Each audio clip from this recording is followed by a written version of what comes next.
Yo, what's going on, guys? Welcome back. Another breakdown for UFC Vegas 111. We're gonna be doing a live preview for this full card. Talk about the best. Yo, what's going on, guys? Welcome back. Okay. Another breakdown for UFC Vegas 111. Holy shit! I had my mic turned all the way up. I gotta disconnect my speaker.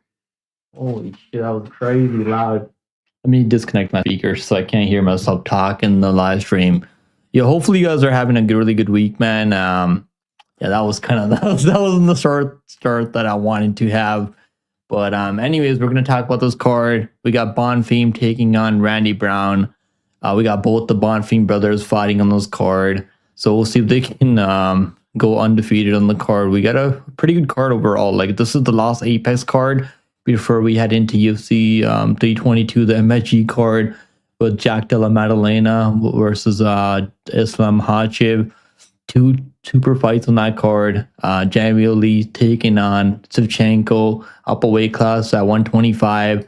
Now, obviously, we got the welterweight title on the line. That should be crazy fucking good card. I honestly can't wait for that card. It's gonna be a lot better than this one. But I mean, you can't really be mad at the UFC for putting on Apex cards. I mean, they could have probably put this card in that arena somewhere. And I'm sure like people would have probably got tickets to go watch this card. But it is kind of crazy the fact they're putting on Matt Schnell as a co-main event in 2025. That's like insane to me. The fact, yeah, the echo was crazy, bro. I mean, that was, I had my speaker, bro. I had my speaker and it was like connected to my speaker. Like I didn't know that. I didn't realize that my fucking audio was connected to my Boss speaker. So that's why, like, the echo is like, if you're just tuning into the live stream now and at the start, I mean, it was really, really loud, bro. Tristan, what's going on, Tristan? He said, I can't stay. I'm working, bro. It's all good, man. It's all work. You can watch this stream back later when you do have some time when you're done working, bro. Hopefully you have a really good day. Working is never fun. I'll just say that much. I never enjoy working, but yeah, I mean, you got to do what you got to do. You got to pay your bills. You got to be responsible. So hopefully you get through your work well later on. But yeah, this card, man. Like, what would I rate this card 1 out of 10? For like overall this card, I mean, like, Matt Schnell in the co-main makes no sense. I mean, this is just UFC setting up Joseph Morales to get a highlight win, so they can build him up at the flyweight 125. And he's not even ranked in the top 20 right now. I think they could have probably had like other guys on this card as a co-main winner. I mean, it would probably make more sense having a guy like Muslim Salikov as a co-main event on this card. Like, he's been in the UFC for much longer than a guy like Joseph Morales. So I'm not really sure what the UFC is trying to accomplish there with that co-main event, but it'd probably is Joseph Morales, right? I'm pretty certain they're not trying to build up a guy like Matt Schnell, who's 5-5 in the UFC, I believe now. He's retired like 10 times already. It's kind of crazy the fact that he keeps coming back and taking more fights. He's actually 7-7. Okay, 7-7-1. I mean, he does have more experience than a guy like Joseph Morales. So if anyone's earned that co-main event spot on this card, is probably, I mean, I would probably have to give it to Matt Schnell over Morales. But it just seems kind of crazy the fact that he's the co-main event. I never expected the UFC to put Matt Schnell as a co-main event on a card, on UFC Fight Night card, even at the Apex. I mean, it just doesn't, like, it's not something I was expecting UFC to do. But it's gonna be a fun fight. Someone's probably gonna get finished there, and now someone's probably gonna be Matt Schnell. If we're being honest, I mean, like, I think I know what the UFC is trying to do here, because Joseph Morales, he looked really good in that after fighting in the Ultimate Fighter, beating guys like Emmanuel Rodriguez, who's an absolute beast of a striker, Eduardo Henrique, another LFA prospect. I mean, one of the best LFA flyweights out there right now. I mean, other than maybe Dejali, I can't really think of anyone else. So the guys that like Morales is out there beating right now, competing against and getting W's over, like, those guys, I would probably pick him to beat a guy like Matt Schnell at this point. I mean, Matt Schnell in his prime, I'd probably give him more of a chance to get the W's there. But at this point, I mean, it's just pretty straightforward co-main event. I mean, I'm not really hating on it because it's going to be a fun fight like every Matt Schnell fight. But I'm just saying, like, they probably could have had someone else as a co-main. Maybe Chris Taco Padilla versus Bonfim as a co-main event. We got Cam in the house. Going on, Cam? How you doing, brother? How's it going, everyone? Hope everyone's having a good time. I hope everyone's having a good week, bro. It's only Wednesday, so we still have like a couple days to go till this card at the Apex. Then obviously next week is gonna be crazy good, bro. Next week, I mean, UFC 322 is like one of the best cards ever.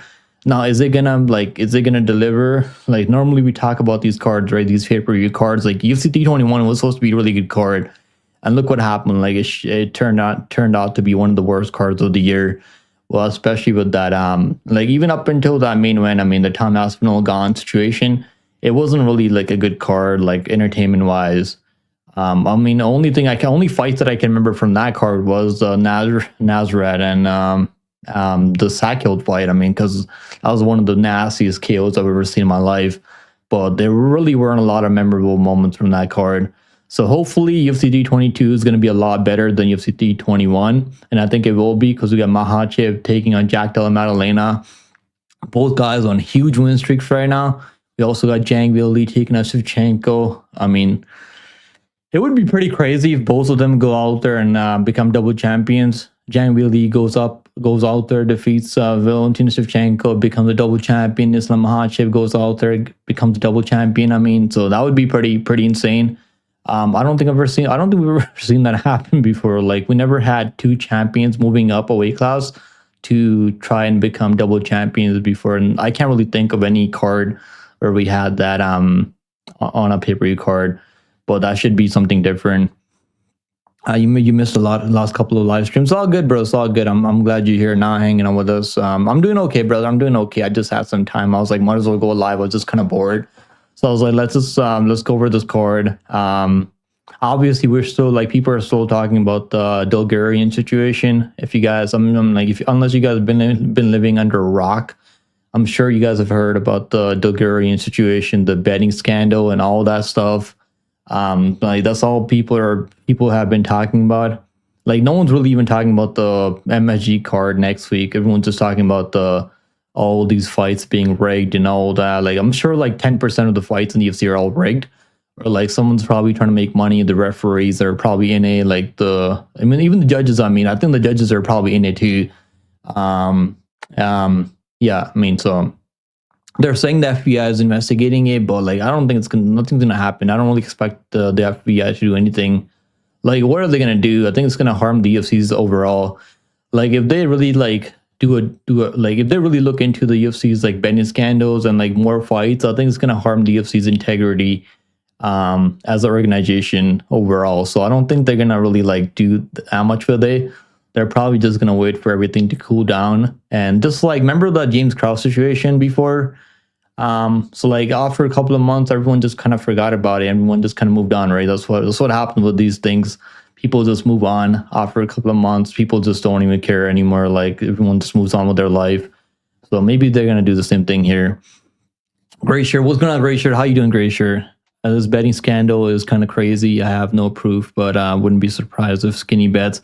I used to like I actually used to see a lot of these guys like give a shout out to Skinny Bets. I'm not sure how much that guy was paying then these fighters to give a shout out to them, but yeah, he probably like them. There was probably something going on, right? He probably told them, "Oh, if you're gonna win anyways, right? If you win, instead of like going for like the KO, you might as well like get the submission if when you're about to get the knockout." Yeah, I'm like, if I was if I was skinny, if I had money like that, I mean, I had links with fighters like that. Why wouldn't you, Ray? I'm not saying like I'm one of those people who would do that, but you know, wink, wink. Why wouldn't I do that? Like they're probably making. I mean, if you're paying these fighters, like how much do you think the guy Skinny Bets, right? Whatever his name is, I don't even know who this guy is, but yeah, how much do you guys like realistically like for a fighter to give you a shout out on the mic? Like normally fighters they give a shout out to sponsors and stuff like that. That's what they normally use the mic time for. But yeah, he's probably paying them like at least 10K, right? Like or like at least 5K minimum. I mean, I don't think anyone's gonna do a shout out unless you're paying them at least 5K.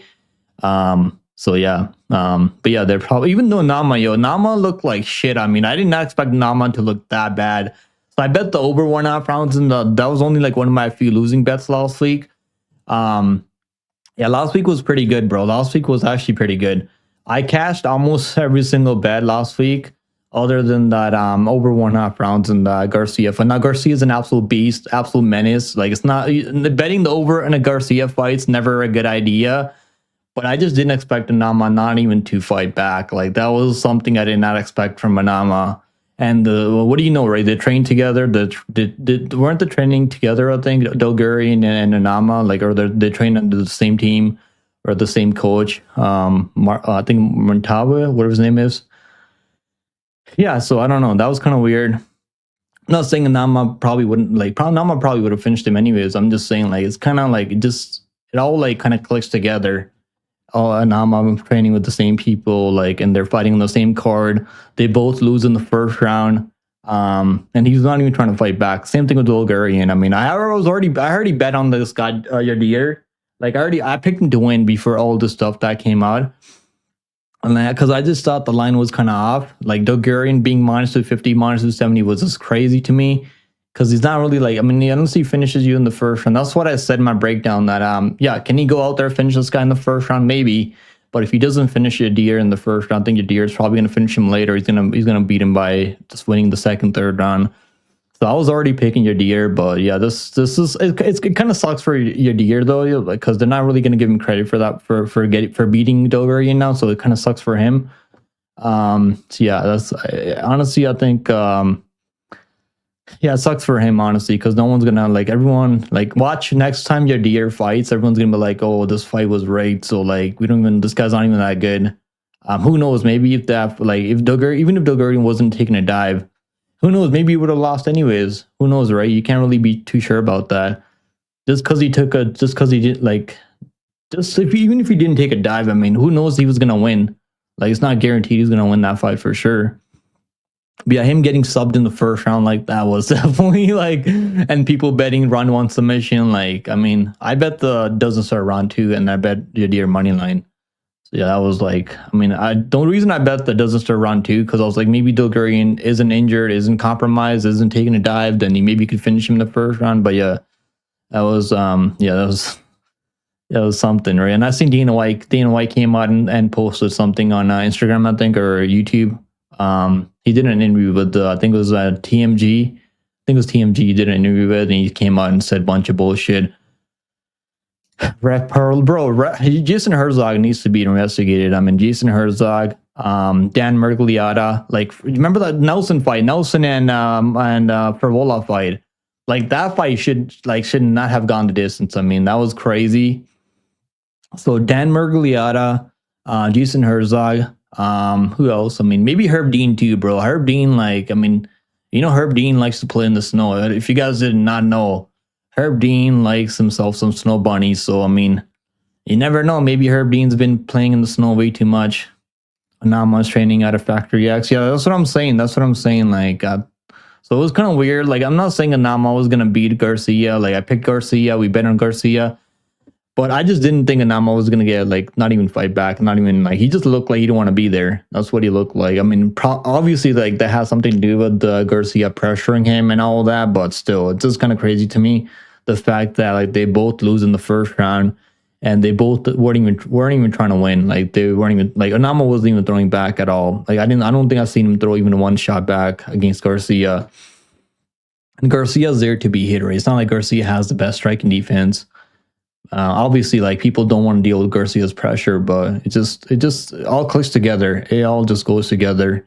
With Dulgarian taking a dive and now that fight being fixed, and Nama training out of the same team. And the coach is like, he came out and said that he doesn't have anything to do with the Dulgarian situation. Did Anama leave his chin? Honestly, he was always like kind of chinny. Like, I'll say that much. Like, I've seen him almost get knocked out by Roberto Romero, that Mexican dude. He almost put him out in the first round. Like, Anama, like, he has good recovery. Like, that's one thing I said about Anama even before. Like, he's got good recovery. He can survive, but like, yeah, I don't think he's like his chin's like the best ever. But he's never been knocked out up until that point. Remember the Patty and no, I don't like. I mean, I'm sure the UFC has something to do with that one with the scorecards, but that was kind of crazy. I mean, honestly, like, I used to hate on Patty Pimblett so much because of that fight, but like, on thinking about that one a little bit more, it was a close fight, right? And obviously, like they wanted, everyone was cheering for Paddy Pimblett at the arena, like so. Those, I mean, I definitely thought Jared Gordon did enough to win that fight, but yeah, I mean, it was definitely like a close one. I mean, but you never know if stuff like this is rigged. I mean, well, who's to say that the judges aren't in on it? But yeah, let's talk about this card, man. This card, we gotta kind of get through this card because I gotta be out of here by 6, so we got like a little bit over an hour to go.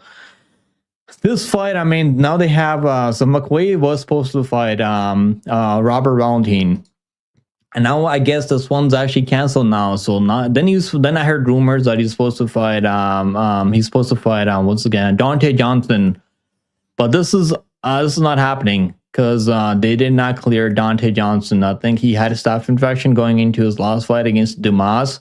That's probably why the athletic commission didn't give him the okay to go into this fight this week. But if he didn't have staph infection, I'm sure like and that's why he kind of looked off, right? He wasn't even trying to like strike with Dumas. I mean, Dumas was out there doing a bunch of bullshit. But yeah, I think that's why like this fight's not happening anymore. Now McWay is fighting. I believe he's fighting. Let me see, who's he fighting now? He's fighting someone else now. He's fighting Jack Reese, man. Jack Reese. So he's actually fighting Jackery Reese now.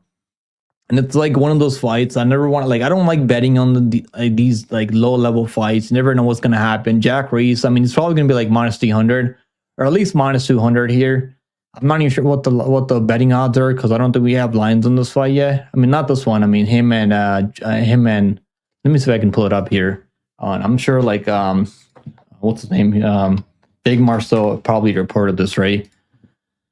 That he's fighting Jack Reese. Yeah, there it is, Jack Reese. Yeah, he's fighting Jack Reese now. And if I have to guess, right, if I was the bookies, I'd probably open Jack Reese at like minus 200. Like I'm sure he's gonna be around. He's gonna settle in around like minus 250 because he's the more technical striker. He's got more UFC experience, and he's actually like okay fighter. But there's moments where he makes a lot of mistakes. And I wouldn't say chinny, but like I don't like the body language sometimes when he's forced to grapple, when you're actually out there like trying to take him down like a Bakoya did, took him down, he's playing BJJ off his back. But he has good enough submission game that he's probably not gonna get subbed by McWay. But honestly, like who the hell knows what's gonna happen here? Like I can't sit here and like tell you guys like confidently, like I think Jack Reese is definitely gonna win this fight. You guys should parlay him up to the end. So I'm not gonna like sit here and like pretend like I know what's gonna happen in this fight because you never know in any Jack Reese fight. He might play BJJ and get slammed on his head like he did against Brundage, or he might actually go out there and strike with McWay. McWay is gonna be a little bit bigger, I think. I think he's like 6'4". He's definitely a tall guy for the weight class. He's gonna have like a 77-inch reach, and I had the under 1.5 rounds in the Valentin fight. Because I could have seen that one going under. This one's probably going to go under 1.5 rounds. Also, I think we're going to get a first round finish here. But it's probably going to be like minus 200. So unless they open the under like minus 120, minus 130, minus 140 even, like that wouldn't be the worst thing ever. Like that's what I bet the under 1.5 rounds in that McWay and the Valentin fight. I bet it at minus 140. And it was like minus 180, I think. So like before the fight got canceled. This one's probably like minus 200, I mean. So Andrew, what's going on, Andrew Kavanaugh?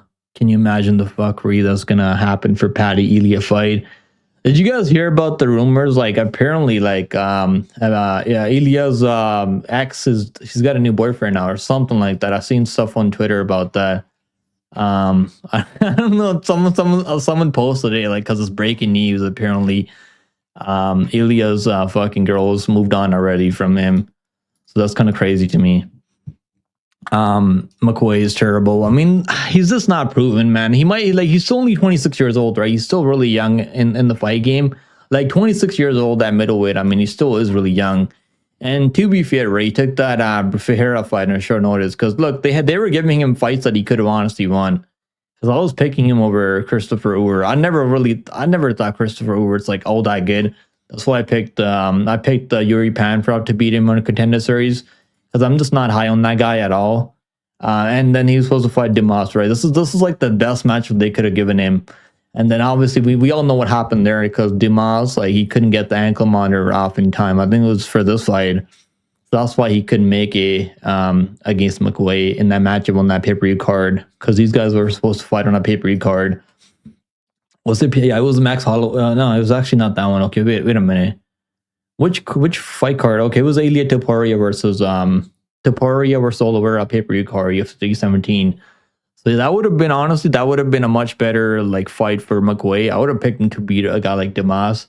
Not saying Dimas, but I mean Dimas probably would have been favored to beat him, because he has like the more experience than UFC and he can wrestle a bit. McWay is still kind of unproven, but I would have picked him out. I was picking him or Valentin also as an underdog.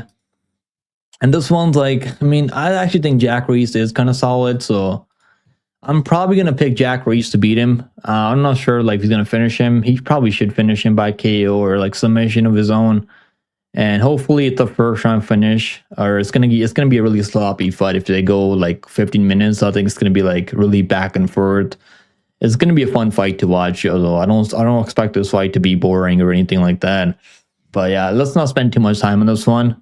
I think we're probably gonna get a first round finish for either McWay or Jack Reese, because obviously I would have honestly like bet on Dante Johnson to beat him, because I think it would have probably finished him the first round by KO. I'd be more confident Dante Johnson over McWay than I am on Jack Reese. But yeah, I think Jack Reese should win. But I don't trust him. If he's underdog, which I don't think he will be the underdog here, like he's gonna be like minus 300. I think. I don't think he's gonna be like minus like 150 or minus anything under minus 200. I think is good enough value. If you can get him anything under minus 200, then Jack Reese is probably the side. If it's over minus 200, I think then you're not really getting much value on that.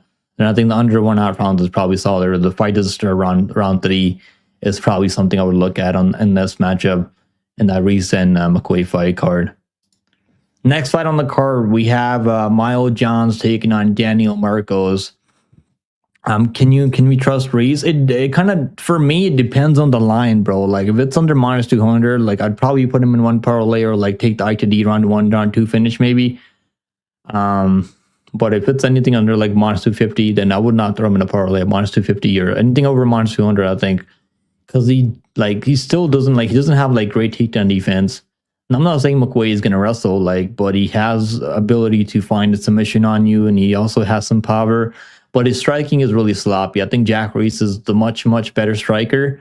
He's going to be the much more technical striker. We've seen him in the UFC for a little bit now. Like he's fought much better guys. He's been like McWay is making his. He's taking on his second. I think this is going to be his second fight in the UFC, right? Because he took on Bruno Ferreira on short notice. And obviously, like Bruno Ferreira is a much tougher matchup than Jack Reese. So he might go out there. He's only 26 years old, so he still has a lot of time to show us what he can do. So it's one of those fights where we just don't know how good McWay is. Obviously, on tape doesn't look that good, but he does have the physical advantages. He's 6'4", with the long reach. He can wrap up submissions on you if you're not careful. If you make a lot of mistakes, his striking is not really that clean. He does have good knees in the clinch. So he does all that stuff in the clinch. That's where he's probably going to have maybe the advantage at against Jack Reese. But at range, I think Jack Reese should be much better, much faster over McWay. Yeah, you guys think it's safe to parlay him over McWay? I just don't know how good McWay is. That's the thing. Like that's the question for me. I'm just not sure. Like he's only 26 years old. When guys are only 26 years old, I mean, he's not even in his prime right now. But he might in LFA, he actually looked okay in LFA. Like he's finishing people early. Like that's normally what you want to see when you're getting signed. When you see a new guy come into the UFC from LFA or any of these other smaller organizations, you want to see them go out there because they're not really fighting top guys, right? They're fighting some really low level guys, low level competition. You want to see them go out there and get their work done early. So he's been out there doing that, right? He's finished people in the first round normally. Like he's never leaving the first round. I don't think he's ever left the first round ever. McWay, right? He's never left the first round. Yeah, he's never left the first round. So I think under 1.5 rounds, even though it's gonna be like minus 160, minus 180, maybe if you can get on it early enough when they open the lines. I think that's why I like the under. I bet the under in that this fight too. I bet the under 1.5 rounds in this one. I got it at minus 140. And it was like sitting around minus 180 before the fight got canceled.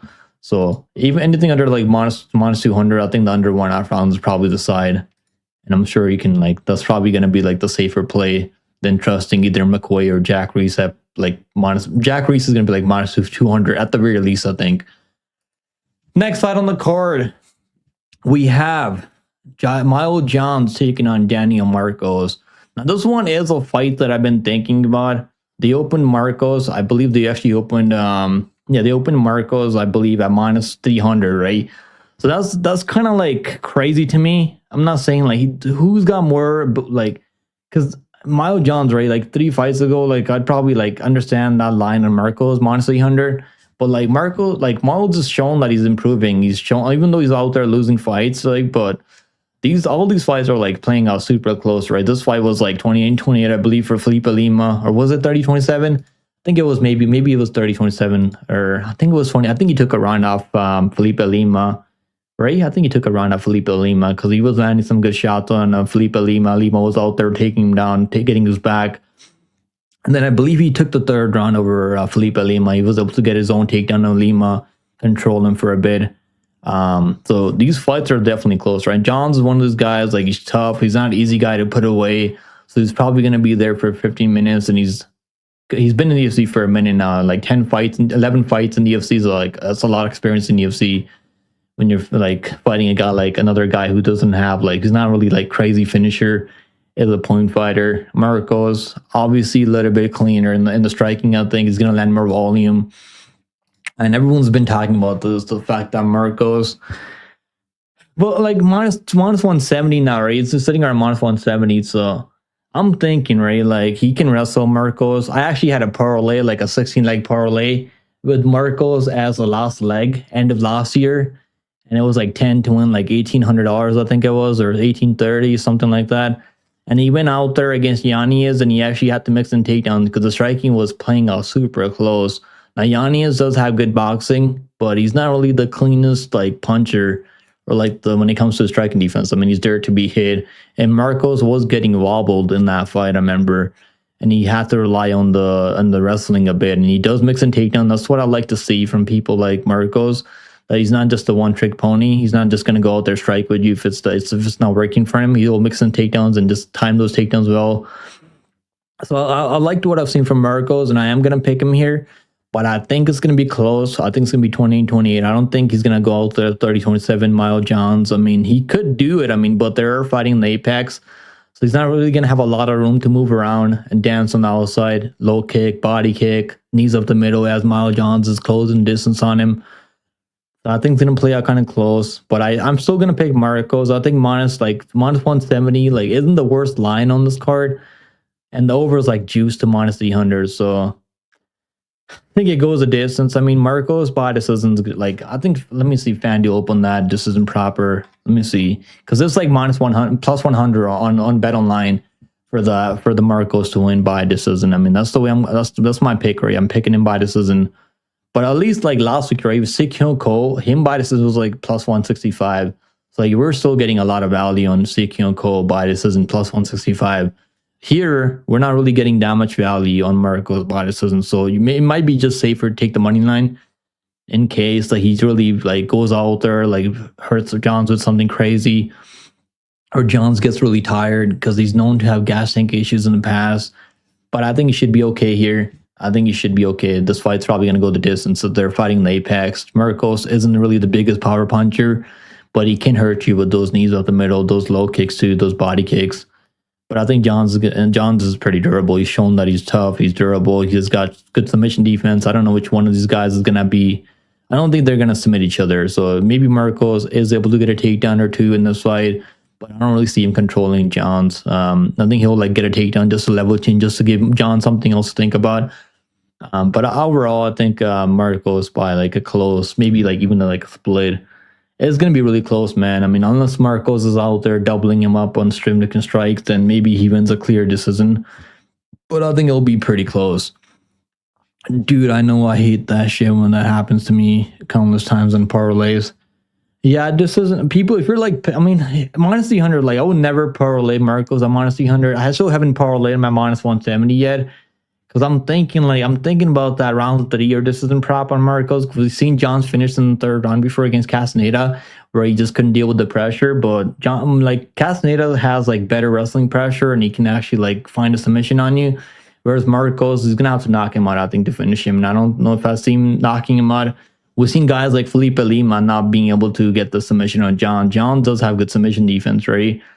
So I think he's gotten so much better since that Castaneda fight. Yeah, I'm gonna pick Marcos on the scorecards, but let's see. I mean, let's see what the decision prop on other books is, because I'm curious to see what they open it at. Because plus 100 just isn't good enough. If you're gonna bet a decision prop at plus 100, like you might as well just take the money line like minus 180. Because the money line's like still like minus 170, minus 180, I think, or it's minus 185 now. So there's money coming in a little bit now. Let's see what the decision prop on FanDuel is, because I don't know if they opened the props on FanDuel. You know, they haven't yet. Decision prop on FanDuel, I think. Marcos by maybe unanimous decision. The reason I say this is because I think Marcos is gonna land more volume overall. He's just gonna be a little bit like sharper, a little bit more technical. He's gonna land the cleaner shots. He's gonna be a little bit faster than John. John throws a lot of looping shots, but he's actually been cleaning up his striking a little bit recently. Like his last fight, his striking actually looked so much more cleaner than it has in the past. Yeah, I'll see you later, brother. Hopefully you have a good day. Split decision. John's W telling you guys I smell it. It could be. I mean, what's John's by decision? I mean, that might be something to look at if you like that side. But the money lines, I mean, probably good enough. Plus 150, I think, for Johns if you like him to win. I just think those low kicks and those like body kicks and those like knees up the middle are gonna give him a lot of problems, because John doesn't throw a lot of like body kicks. He's normally looking to go out there box with you. He's mostly a headhunter. So I think like if Marcos is out there boxing him up in the pocket, yeah, I think Johns can hurt him. He can maybe knock him out. Definitely a possibility. Imagine Marcos by submission. How crazy would that be? Plus 2,000. I don't think it's gonna happen. That would be pretty wild. John's by unanimous isn't plus. Marcos by split. I mean, what? No, that's unanimous. I was like, no, it's split's only plus one, like crazy plus 125. I mean, I don't even want to pearl it over 2.5 rounds, because I think it goes over 2.5 rounds, but like minus 300 for the over is like crazy. For an over 2.5 rounds, unless it's WMMA. Like I don't mind parlaying the over 2.5 rounds in WMMA, because a lot of those fights go to this even when they're not supposed to. But like here, it's like minus 300 just seems like you're not really getting much on it. I mean, it does go the distance, I think, but they're fighting in the Apex, so like there's gonna be a lot of moments they're gonna be able to pressure each other up against the fence. They're not gonna have a lot of room to move around. It's gonna be a striking match. I don't think these guys are gonna wrestle each other. Like maybe maybe we'll get some like 2 minutes of wrestling or 3 minutes of wrestling in this fight. But I think overall, like this fight's gonna be mostly on the feet. So there's gonna be moments where they can hurt each other and maybe find the kill shot. McQuay had a terrible performance. I was thinking Valentin was gonna burn him. I know a lot of people were picking Valentin, but I just can't, bro. I was gonna pick McQuay, but I bet the under, because I think they both were alive to finish each other. But Valentin, to be fair, I mean, I don't know what happened to him, like why he pulled out of this matchup. But yeah, I mean, I think Reese is probably like, I'm definitely more confident Reese to beat McQuay than I would be on a Valentin side. But I just thought it was a dogger pass situation there. It's one of those fights where you don't really want to pay juice on one side. And also, I didn't like the way like Valentin would looked in that Gautier fight. He was fighting really scared. I mean, I don't blame him, because Gautier is an absolute beast. But like, I just didn't like the body language from Valentin there. And also, like, he did look better in that Finney fight, because Finney was only trying to wrestle him. And he wasn't even trying to like strike with him at all. So I get what you mean there. I understand your point of view there.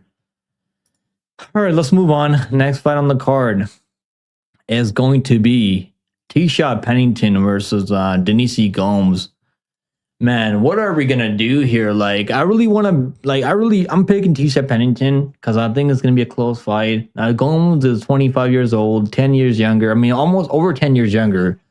So he's gonna be a lot more physical. They're fighting in the Apex. So like in the back of my mind, I'm thinking Denise Gomes, like should she be minus, like, I mean, the line was crazy, minus 225 before. Now it's like minus 170, minus 180. I think now like minus 160, minus 170 makes more sense than like minus 250, minus 220. Because this fight, I don't like, unless Gomes is out there finishing Tisha Pennington, or like she's out there getting takedowns every single round, controlling her, which I'm not sure if that's going to be the case. Tisha has good takedown defense, and she has good boxing. Like, her boxing is good. She throws a lot of volume, and I can kind of see Tisha like just playing a smart, using her footwork and just moving in and out of range, not sitting there in the pocket against Gomes, whereas Gomes can maybe crack her with big shots over the top. I don't know, man. Pennington, like even close fights don't really seem to go her way. Like this Tapta Ricci fight, I think she should have, like, that was crazy scorecard. I picked Tapta Ricci to win that fight. I'm not sure how she won that fight by just clinching her up against the fence. That's all Tapta Ricci did in that fight. Just clinch her, push her, cage push her. Like, she did not land any. I don't think she had any striking success against Tisha Pennington there. And the Mackenzie Dern fight was definitely close. I mean, I could see that one going. I mean, that one, like, I don't think that was a robbery, but this one was definitely a robbery. This one was definitely a robbery. The fact, even though they were fighting the Apex, and normally the judges, they normally like give the nod to the fighter that's trying to do damage over control. We've seen that in that Vera and Dumont fight recently, because Vega judges, they prefer damage over control, but sometimes, like, you never really know. In this fight, I can see the Gomes landing the better shots, having the better moments, maybe getting a takedown or two, just to like edge out close rounds. But I think I'm gonna go with Pennington, just because I think it's gonna be close, and who knows, he might just be able to land more volume, and the judges, they might favor volume over control at the Apex, unless Gomes is out there dropping her, which I'm not really sure she will drop her.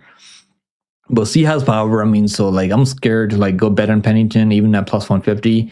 Because I think this could be like a frustrating fight to watch, where Pennington is definitely the much cleaner striker, and Gomes is able to just use her physicality and get her up against the fence, get some takedowns and control, and just hold her up against the fence. It's gonna be really frustrating. So that's why I haven't bet Pennington yet. But I'll take a look at like this split decision. Maybe, I'm not sure what that is. Maybe that's something to look at. What's decision? I think it's plus 185 for decision, so you might as well take the money line if you want to better. I mean, Pennington by decision plus one. Okay, plus 197 on Cloud Bet. That's not really that bad. That's really not that bad.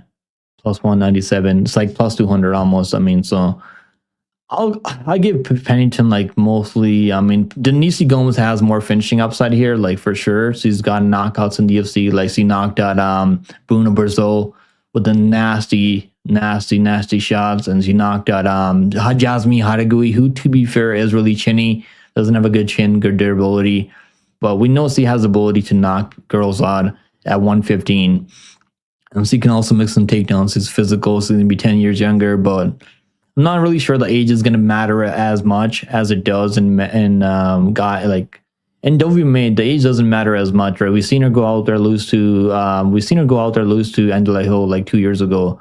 And Angela Hill just kept a high pace on her, high volume, mixing takedowns. Pennington doesn't really mix in takedowns like Angela Hill, though, to be fair, but she also has a high work rate, and I can see kind of like her like doing the same thing as Angela Hill, and maybe getting a 20-20, a split. It's gonna be close, but I'm gonna go with Tisha Pennington on this one. Are you being investigated as well? Nah, bro, I'm not being investigated. For what? I don't even know those guys, the Bulgarian. I've never talked to the guy in person. I wish I had links to guys like James Krause so they can call me before they do all this shit. I wish they could give me a heads up, just give me a call, be like, yo, we're gonna pull this off right now. Make sure you put everything you have on fucking Jadir round one submission. I would probably do it. I'd probably fucking sell my house and put it all on Jadir round one submission if I had inside information. Yeah, let's talk about this next fight on the card. I'm gonna go with, like, I think this dogger pass. Like, I'm picking Pennington 22%. And she's done okay in the UFC, right? 11-7 in the UFC. Like, a lot of those fights are like really close. She lost to Marina Rodriguez, Zhang Weili, Joanna Jędrzejczyk, Prime Yona, Jessica Andrade, Rose Namajunas. None of those girls are finishing her. I mean, so I put a lot of respect on that. And so he's got some good wins too, right? I mean, the Dern fight could have gone either way. So, yeah, I mean, so he beat Angela Hill back in 2021. Luana Pinheiro win. I mean, so he didn't look that good in the Luana Pinheiro fight, to be fair, but so he still pulled it off. So he beat Sam Hughes. I just think he's got the better resume, and it's going to be a close fight. I think it goes distance either way. I'm going to go with the underdog in this one. Next fight on the card, we have Josh Hockett taking on Max Jimenez. Now, I just can't pick these BJJ nerds anymore. And Max, like, I've seen tape on this guy, and he doesn't have good striking. Like, all you got, like, he's getting outstruck by people that should not have any business outstriking him on the feet. Doesn't look comfortable. He does have good grappling though. Like, not really the best takedowns. I don't think his wrestling is like really that crazy, but he has the ability to get sweeps on you if you get takedowns on him, and he can go for like arm bars and like Kimuras and shit like that. Right? He's a big guy for the weight class. So, like, my pick's gonna be Josh Hockett, but like I did not throw him in a parlay because I'm like kind of worried he might like. I think he's gonna get takedowns here, like, but Max might be able to get a sweep here on Hockett and maybe go for a Kimura. I'm not sure how good Hockett's like submission grappling really is because we just don't know, right? There's like a lot of unknowns with Josh Hockett, but I've seen him fight in Bellator before. I've seen him fight in LFA. I bet the under 1.5 rounds in LFA every single fight, and he didn't let me down in LFA. Like, easy cash on that round 1 finishes. I mean, if I could bet the round 1 finish back in LFA, I would probably just bet everything on round 1 for Hockett. Because normally he's going out there getting takedowns on those guys, and those guys have no clue what to do when they get taken down. And here, I feel like Max does have a clue what to do if he's taken down. Maybe he can survive a bit, be on his back, go for submissions and all that. But I don't know, man. I don't know. I think Hockett's he's probably gonna finish him at some point. He's gonna be the better striker. He's gonna have better boxing. So I'm going to go Josh Hockett, but I haven't bet this fight yet. I'm thinking about Hockett by KO. It's minus 115 out there. Hockett by KO, I think that's not really like the worst play ever on this fight. Hockett KO, yeah, that's what I'm thinking, bro. It's minus 115 out there, so I like that prop a lot than the under on it, because under is like minus 125, I think. And I've seen Hockett like not finish guys in the first round where he just lays on them and then just kind of like wears them down. And Max knows how to like survive off his back, so maybe you can survive and just kind of burn the clock a bit. Then the KO prop isn't bad. Then parlaying Hockett at minus 400. I definitely prefer the KO prop over parlaying him at minus 400. Let's go get the Bob in the house. What's going on, Bob? I was wondering where you were, Bob. I was like, hopefully I go live and Bob shows up. And what do you know? Bob's here. How's it going, Bob? Pick him. He's less tape study, more time hobnobbing with those who can fix these fights, bro. I gotta call James Krause. I'll call James Krause and see what we can cook up this week. Because last week we cooked up Yadir Del Valle. So hopefully you can cook up something this week too. Oh man, that was crazy. That was definitely crazy. I mean, so I'm not like it's too hot right now, so they're probably not gonna pull anything out this week. I think everyone's gonna be on like fucking everyone's gonna be on high alert this week because what happened last week. So, but we'll find something. We'll find something, Bob. Don't you worry, brother. Just trust the process. Just trust the process. we need a piece of the fixtures cake, bro. We do. I don't think we have any cake on this card, do we?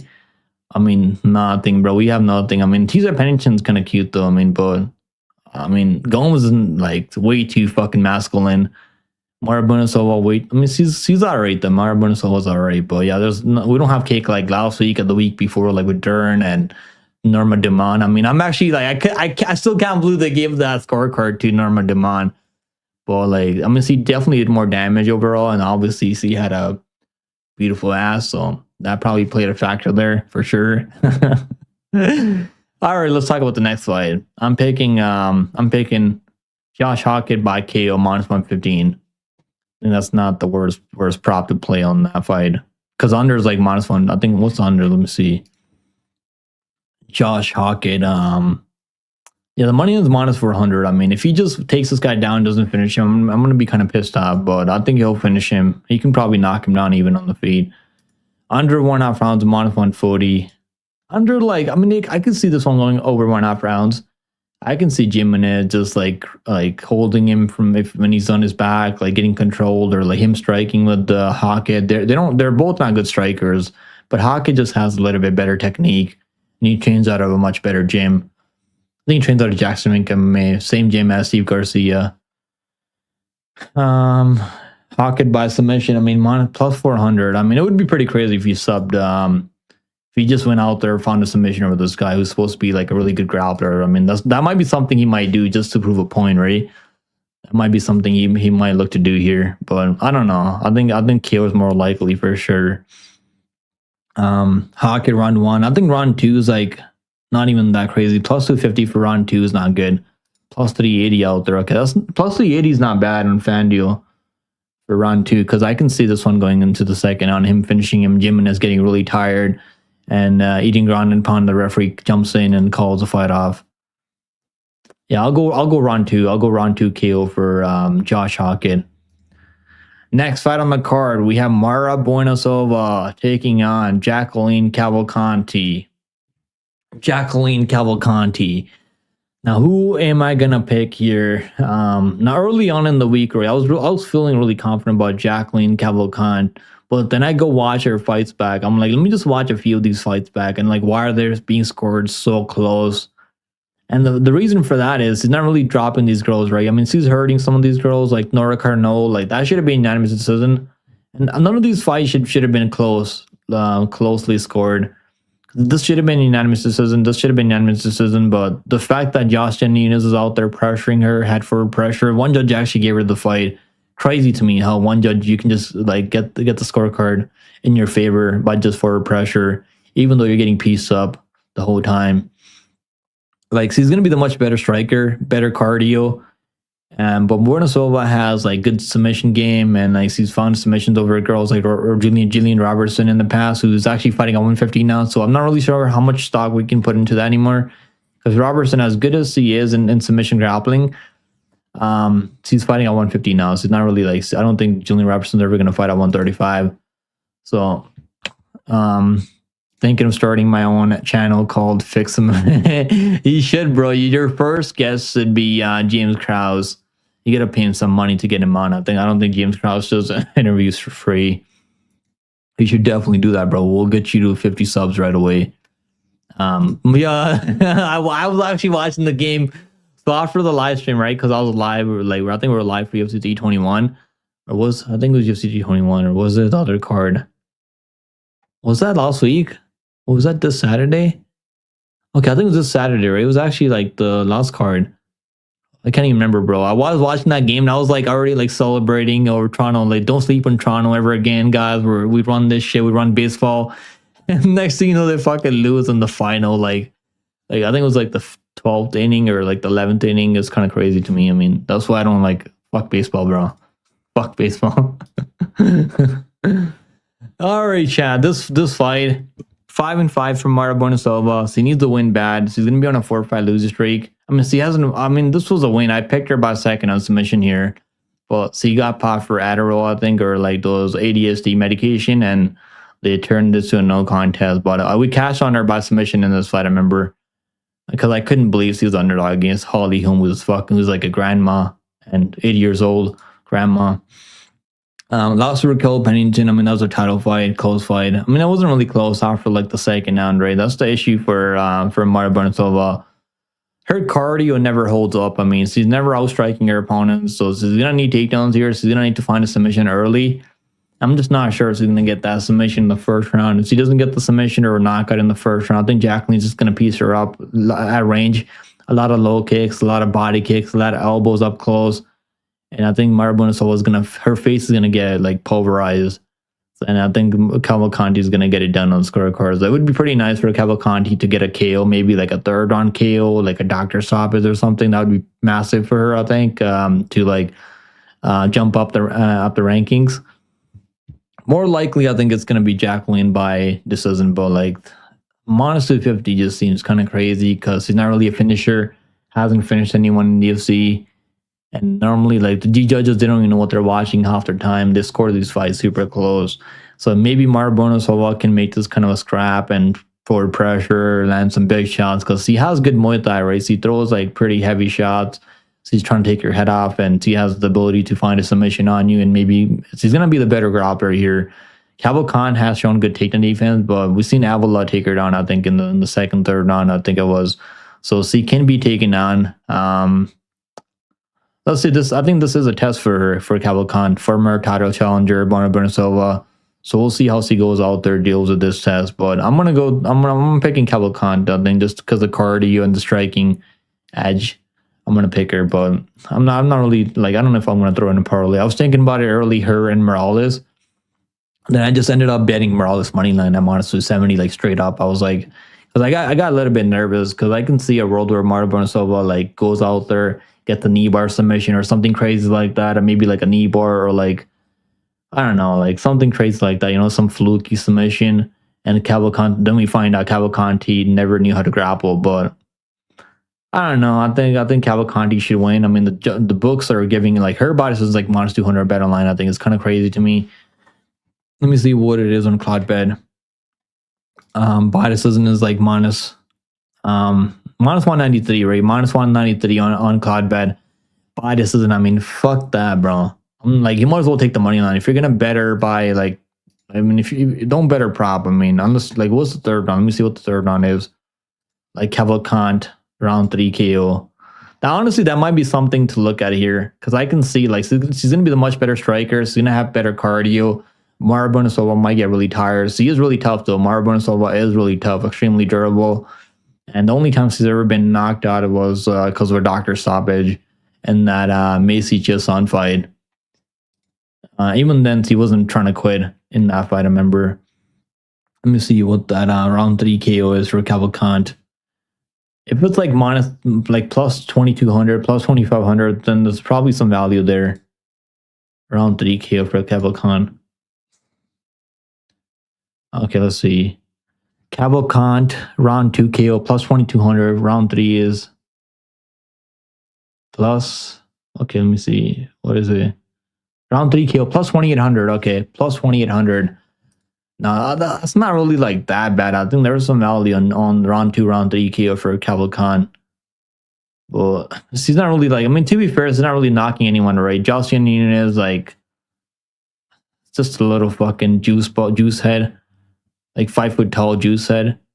Nora Cardinal, like, she's tough though. I mean, so is Mara Bernasova, so probably goes all 3 rounds, but I'm just saying, like, we might get Jacqueline Cavalcante's first finish in UFC. Mara Bernasova was really cooked. She's trying to go for all submissions early. She gets really tired.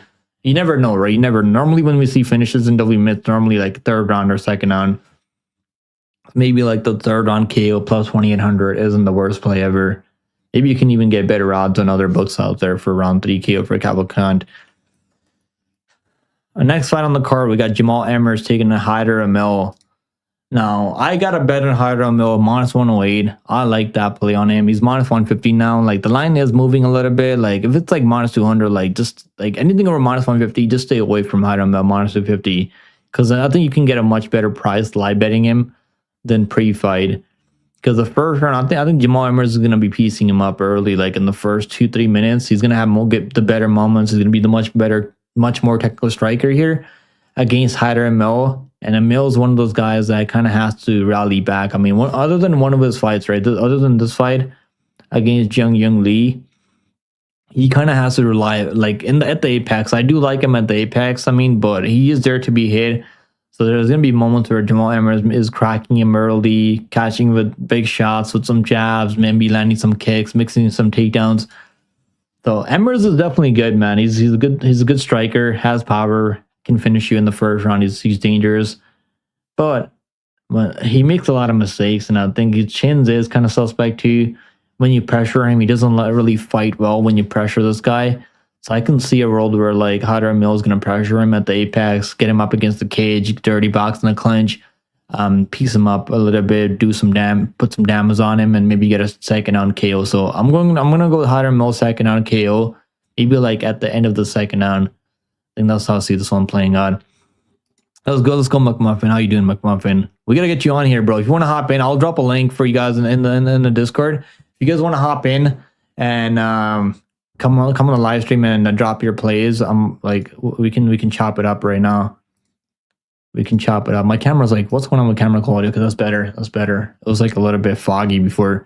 Yeah, I'll drop a link for you guys if you guys want to hop in and drop your plays, drop your picks in the live stream. I'm gonna drop a link right now in the Discord. There should be a Discord link in the description of this live stream, so make sure you guys go click that right now, and you guys can hop in and drop your picks for the people and talk to me about the fights. Yeah, I'm gonna go with Hadar Mill. I'm not saying like he's a lock of the century or anything, because he's really not the lock of the century. Because like his best wins are, I mean, William Gamid's win is good, but William Gamid's is not really that dangerous, right? Young Lee is kind of overrated. Another South Korean prospect. I mean, like there's a lot of these guys that they get fraud checked every single week almost.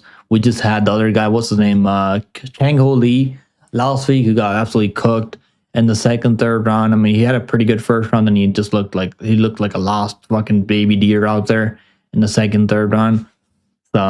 Yeah, I actually picked him over Jung Lee. We bet him at like plus 200 almost there. I think plus 185 there. We got him over Jung Lee, and that was a good card for us. I remember we also had the other guy, Du Hui Choi, that we bet on over. Who the hell did he beat? I forgot who he beat, because Du Hui Choi was on that card too. I remember. I forgot who Du Hui Choi, but let me see if I can find it here. We had a really good. We picked a couple underdogs on that card, and it worked out for us. Du Hui Choi. Yeah, we had Warden General. We had Garcia on that card. Du Hui Choi. I think Du Hui Choi was on that card, wasn't he, or was he on a different card? Yeah, it was over Bill Algeo. Yeah, okay, what was over Bill Algeo when he knocked out Bill Algeo? That was a good card for us. Oh man, yeah, I'm gonna go the Mail, but I'm not really like confident on this one, because it is. I can see a world where like Emmer just kind of banks him in the first round, knocks him out cold again, because Emil's chin. I mean, I think his chin's actually kind of good, but obviously Delgado is the problem in the first round. I mean, if you can't survive like Wood did in the first round, you're gonna go to sleep. You're gonna go night. Now, obviously, that's what happened to Emil. He just couldn't recover from that nasty knee up the middle that he ate. He just didn't even see that coming, I think. And he also said his dog passed away, or his brother passed away. So like he's been dealing with a lot going into that Delgado fight. Hopefully he's 100% now, and I think if he is 100%, he should be able to get this one done. It's gonna be a tough fight for him, I think, in the first round, but then I think after, like, he'll cook him in the second, third round. Pick'em is getting dark here. 4:30, bro. Same. Look at this shit, bro. Look at this shit.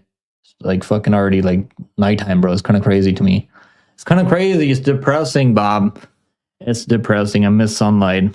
I miss being able to go outside and like go for a run later, like get some food later. Like, just depressing now. It's already like dark. It's only 5:30, bro, and it's already fucking dark here in Canada. Yeah, it sucks, bro. But we'll get there. I mean, we'll get through winter together. We got a Muslim mayor pick him. Who? Muslim? Oh, I mean, in New York or where? Where? I'm not even sure who my mayor is, like, in my town. I don't keep up with that. I don't keep up with the politician. I mean, we have a new mayor every couple years. Yeah, it is. It's pitch black over there. Okay. Yeah, it's like, I mean, it's getting dark now every minute. It's gonna be like fucking dark soon, like midnight. All right, let's move on. I mean, let's see what the line is. I bet it had Mail minus 108. Now, like, around even money, like, I think it's a 50-50 fight. And I give Emil like the more upside the longer this fight goes, because I think at the apex he's gonna be able to pressure him and have the better cardio. He just has more dog in him, I think. Minus 146 now for if you got him at plus 160. I mean, that was crazy. If you got that plus 160 line on Hadar Mill, like, props to you. Like, I got minus 108. I mean, it's not really that bad, but I wish I got plus 160. That would have been fucking tremendous. But anything around, like, I think you can probably wait to get a better line live, because Emirates is a good fighter. He's not a bad striker. Next fight on the card, we got Marco Tulio taking on Christian Lira Duncan. Now this one is like pretty straightforward, man. If they're fighting in a bigger octagon, I would probably give CLD more of a chance to get it done, because he has good footwork. He's a good striker, a good technical striker. Does a lot of stuff really well. A lot of spinning attacks, a lot of spinning elbows, like wheel kicks. He can do all that stuff, but so can Marco Tulio. And at the small apex, I think is gonna play into Tulio's game a little bit more than it would at the bigger octagon. because I don't think CLD is gonna be able to run away and be on the. Is gonna. I think Tulio is gonna be the one pressuring him the whole time. Because I've never really seen Duncan go out there pressure people. Like he's never really the one. He's okay to just kind of dance on the outside, just kind of look for his shots, look for his openings. Whereas Marco Tulio is he's gonna bring that pressure, and he can also wrestle too. So, and I've seen Duncan go out there and get taken on by guys like Armin Petrosian, who should never get it. Like if you're getting taken on by Armin Petrosian, I don't know what to tell you. Like no one should ever take Armin Pro should never take anyone down in UFC. I don't think he ever does. He took down Christian Lee or Duncan. Like, look, he beat Andre Palayev. I mean, this guy was making his debut. I don't even think Andre Palayev was all that good. We actually bet him live. Andre Palayev's last fight, I remember we bet him live over Klein because he just had better cardio than Klein, Nick Klein, I remember. And then Eric Anders. I mean, Anders retired after that fight. And Claudio Ribeiro is like another like LF like regional guy. I mean, he has a lot of power, but like can't really put it all together. Dennis Tululin, I mean, Tululin is like the worst. I mean, I wouldn't say he's the worst fighter because I do like Tululin, but he doesn't really have like an overall like a good game for the UFC to stay in the UFC for long. I don't think they're. I mean, they probably already cut him. I think I don't know if they cut Tululin yet, but they probably should if they haven't yet. Claudio Ribeiro win. I mean, he took him down. He was able to get takedowns on Claudio Ribeiro, get on top of him and ground and pound him. And I do have to see CLD getting takedowns on Tulio. Not really. I don't really think he's gonna be able to like cage push him or get him down to the mat and like use his grappling over Tulio. I want to see him try. And because we haven't seen Tulio like face anyone that can wrestle and grapple. And CLD, even though he's a striker, he does wrestle sometimes. So I guess we'll see what happens. They're fighting in the smaller octagon. I do favor Tulio overall in the smaller octagon. It's gonna be easy for him to find Duncan, I think, and he's gonna be pressuring him. He's gonna be able to like just the optics. I think are gonna play a factor here. Now, do I think Tulio is gonna finish him?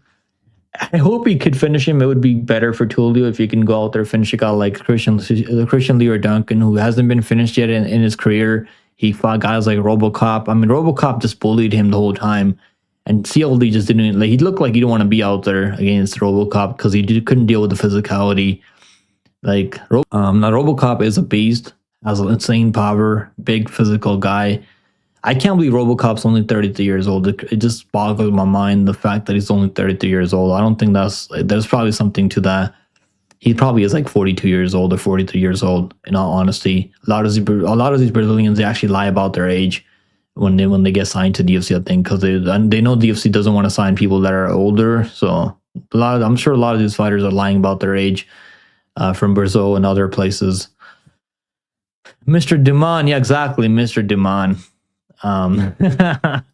Yo, I'm also happy that Dumont got that decision in last week, bro. That was crazy. I was not expecting that. I mean, because I thought they're gonna give it to Ura because all the wrestling and normally when you get takedowns on your opponent, like at the end of the round, that's the only thing the judges remember. But I'm happy. I'm happier, girl. Norma got it done last week, bro.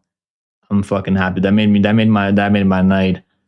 Well, let's go, Grimy. We got Grimy now. Let's go, Grimy. How you doing, brother? You want to hop in? Are you at work right now? If you're not at work, you can just hop in a live stream and we can talk about this card, brother. Hopefully you're having a good day. Vera was like plus 900 live. That's what people get for feeding Norma Dumont. Like, come on. I mean, the judges they're human at the end of the day, right? If I was a judge, I'd probably write I would write the scorecard before the fight takes place. I would have Norma Dumont 10-9 round 1, 10-9 round 2, 10-9 round 3, 30-27s. Norma Dumont. That would be my scorecard every single round, bro.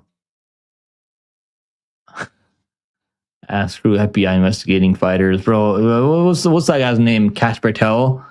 I think this dude's like in more shit than people, like other people out there. Like him, he's involved in all that other, like him hiding the Epstein files and all that bullshit. Like, yeah, he's like one of the worst, dirtiest cops out there. That's probably why they gave him that job, right? That's probably the only reason they let him be the face of FBI, because of that. Salvi Motto needs to be investigated for them 30-27. He does. Honestly, like the only time I don't like Saldi Motto when he scores 30-27s against my bet. As long as he scores it for my fighter, I could care less, bro. I honestly could care less. But yeah, they're probably making bank on the split decision. I mean, it only takes one judge to like. I mean, every fight to go like normally these fights that to go to split decision is like plus 400. So imagine like you're one of these judges, right? That like scores the fight the other way. It only takes one judge, right, to score that fight a split decision. So I'm sure they're max betting these fights to go to split decisions every single time, and they're cashing huge money on those. Government's so corrupt, but yeah, I mean that's the world, bro. That's the world we live in. Dana, I mean, I don't know. Like Dana might. I mean, I don't know, bro. He's already got way too much money. I don't know if he's doing all that shit. Dana's rich, bro. I don't think Dana needs to do all that shit. Like he's already like robbing these fighters blind, bro. Like these fighters are making like those guys that are competing in Power Slap are making like 5K, I think, too. Like those guys that are just making their debut, they make like 5K to show up and 5K to win. Like these fighters are making like what, like 10, 13K to show up, 13K to win. So like Dana's already like fucking he's already making a ton of money off these guys. Government, he's betting splits. Yeah, that's what I think, bro. Saul D'Amato, he's definitely got something going on. Jason Herzog, Dan Mergliata, Big John too, bro. I don't even like Big John. I don't know. Did he retire? I think he retired. Not Big John. The referee. There's another one, Kerry Hadley. I think that's another judge. I mean, another referee. There's a lot of them, bro. I mean, I'm sure like at least 20% of the people that work for the UFC are like they have something to do with the betting. I mean, if I worked for the UFC, I'd probably be in that shit too. Why wouldn't I? All right, let's move on. I'm taking Marco Tulio. I think he wins. Honestly, I think he wins by decision. I mean, I would be pretty nice to see him get a finish for Duncan, but I think Duncan has a good chin. So I think the over 2.5 rounds isn't bad here either. The over 2.5 rounds, they're fighting the Apex. But like I think Tulio's gonna crack it, maybe hurt him a couple of times and then not get the finish. So honestly, I think this over 2.5 rounds, they opened the over at minus 160. And if it's like plus money, I'll probably bet the over to like a plus 100. So hopefully soon it's gonna be plus 100.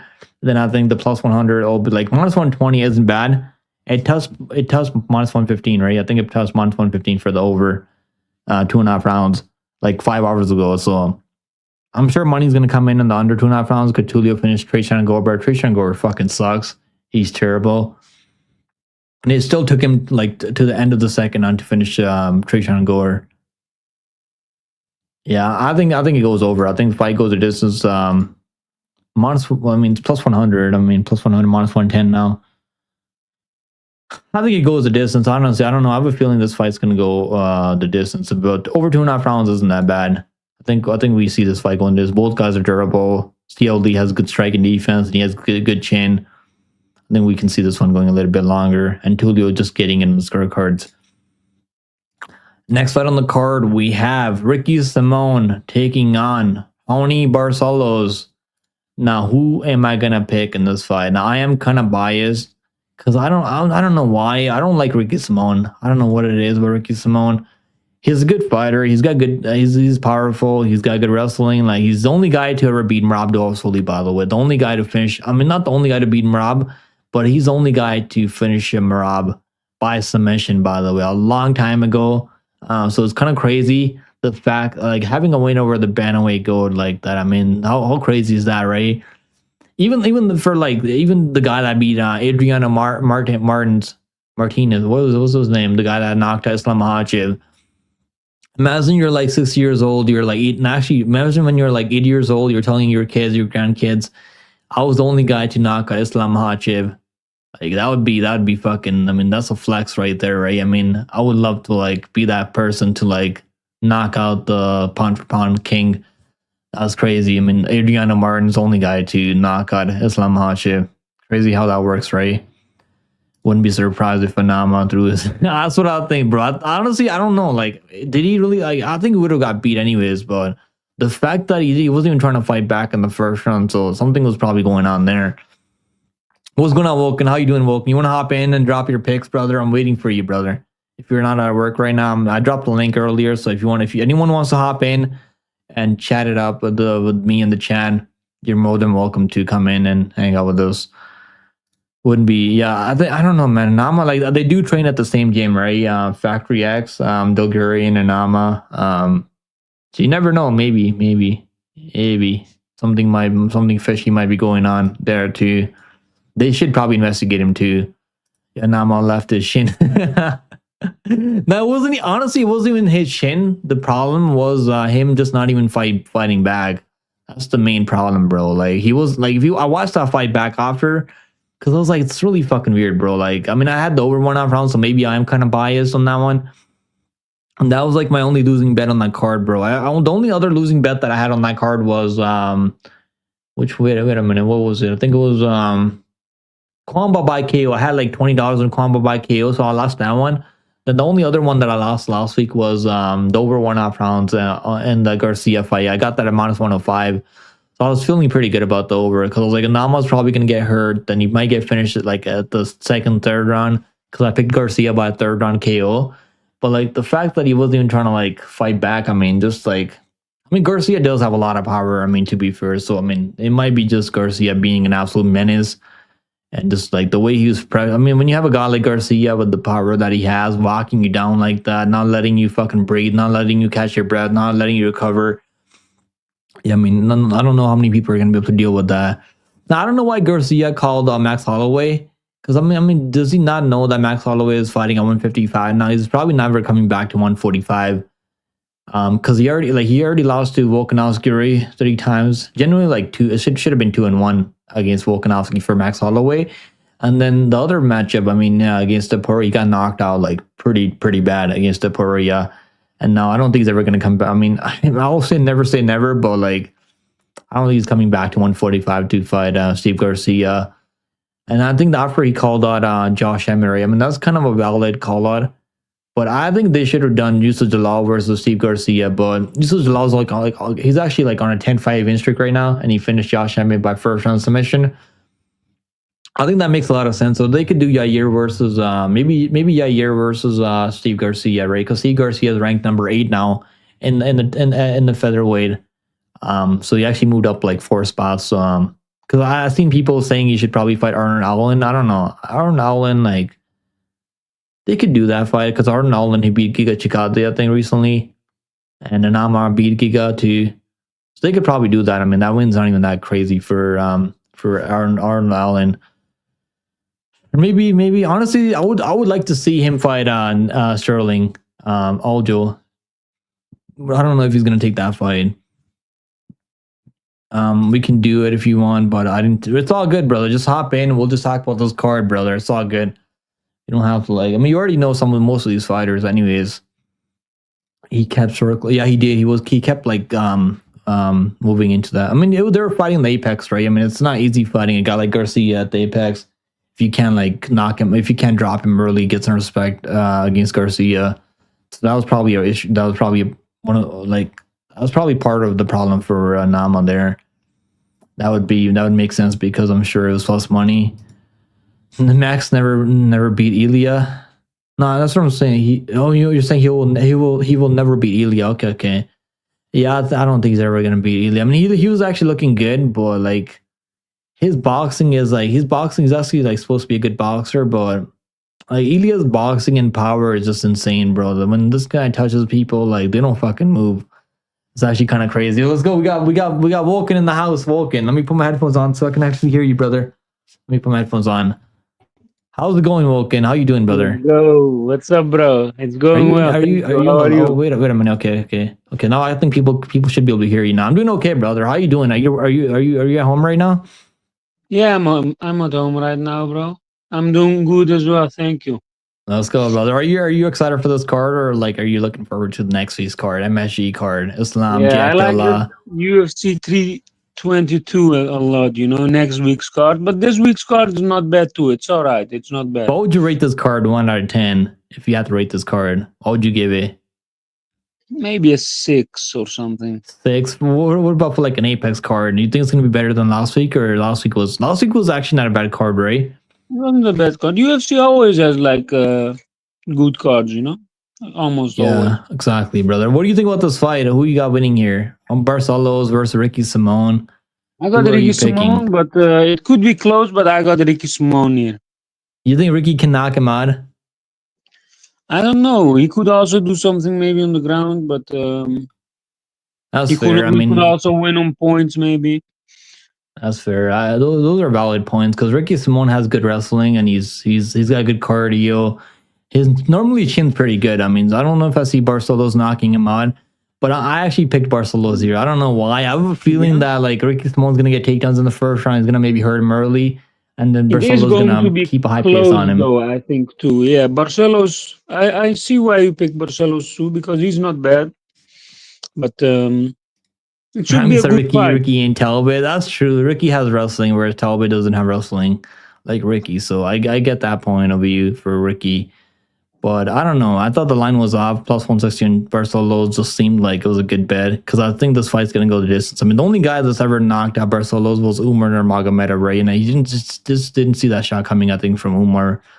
It was like a short right hook, right in the chin, right? That was like a really short hook that Umar caught him or in. something. Yeah, historically, he's pretty durable. Like, he's never been knocked out up until that Umar fight. And I mean, he's lost before, right? He's lost to guys like Victor Henry, who guys that can like land a lot of volume on him. So yeah, I mean, but historically, Barcelos is not a bad underdog. I mean, so I don't mind taking him as an underdog, but he is almost 40 years old, right? So there is that to that fight. I'm gonna pick Barcelos. I think it's not really the worst. It might look like a really bad play if he gets knocked out in the first round, but we'll see. We'll see what happens in that one. Let's move on, brother. Let's move on. Next one. We'll make a parlay after this. After we go through this card, let's do it. We'll make a parlay for the people. Maybe we'll make a cycle parlay, one safe parlay, and like we'll make a couple of parlays and some let's make long a few shots. parlays. I will bet some too. We'll do that up, brother. We'll do that up soon.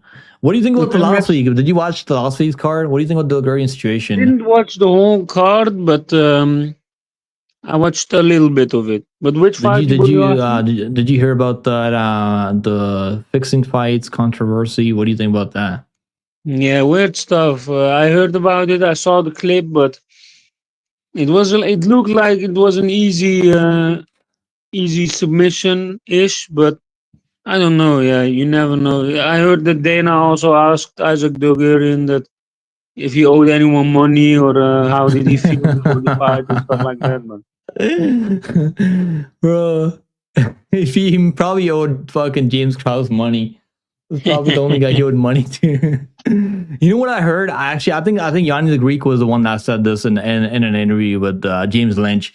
He said that I think was it him? I think it was him or like it was someone else maybe.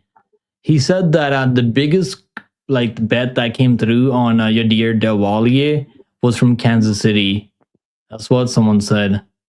So those are the rumors that from Kansas City in America, right? That's like so, and that's where James Krause lives. I think that's where like he has the gym over in Kansas City. I think it's probably. I mean, it has to be James Krause, right? He used to train the Bulgarian. Probably. I mean, if anyone's gonna have something to do with that, it's probably James Krause. Isn't it crazy? Because Krause used to be a UFC fighter. I don't know. Some people probably don't even remember this thing unless you've been watching UFC for a long ass time, right? James Krause used to be like he used to fight in the UFC. Remember when he knocked out Worley Elwes? That shit was crazy, bro. I mean, he wasn't like a good UFC fighter, but like he was like a mid UFC fighter back in the day. Yeah, I think most people like just forget about that part that he used to fight in the UFC for. Then I think just stopped fighting and became a coach. Then he just found a way to make money. But he's probably not the only one as a coach. I mean, I'm sure there's like more coaches out there that are like have something to do. But when their fighters are injured, like say if you're a coach, right? Say if I'm a coach and if I knew my fighter's like injured, right? Like I would probably like get someone in my family, my friends to go put some money down. Because if they're fighting compromise, because these fighters they don't want to pull out right from their matchups because they owe a lot of money to the gym, they owe a lot of money to the coaches, they owe a lot of money to their nutritionists. So like, they need those paychecks. They need those paychecks. I mean, they're not gonna survive if they don't get paid, right? So even though Almeida versus Aswell, in my opinion, only the journeyman would do stuff like that. You know, there's fighters that came out and said, I think it was Michael Morales. I think he came out and said, no, not Michael Morales. What's that guy's name from that flyweight? Morales. I think this is no, that's not Michael Morales. Michael Morales is fighting welterweight, I think. Which Hold Morales? on. The Morales that lost to Smith recently, not Jacoby Smith. I can't remember now, bro. There's so many Morales. There's a Morales fighting on this card too. Oh yeah, do you Um, mean that Morales, Joseph Morales? No, not this one. The other one. Who? Yeah, Vince Morales. Vince Morales. He's Vince Cam said it right Morales. there. He Yeah. said that he got approached by some people. They offered him $70K to throw a fight. And now you know what I was Really? thinking? I was like, bro, why would like whoever offered this guy 70 fucking K to throw a fight, they're dumb as hell. Because this guy loses fights like anyways. I mean, why would you pay this guy to lose a fight? This guy like he's losing fights for free anyways. I mean, so why would you want to pay this guy 70K to lose a fight?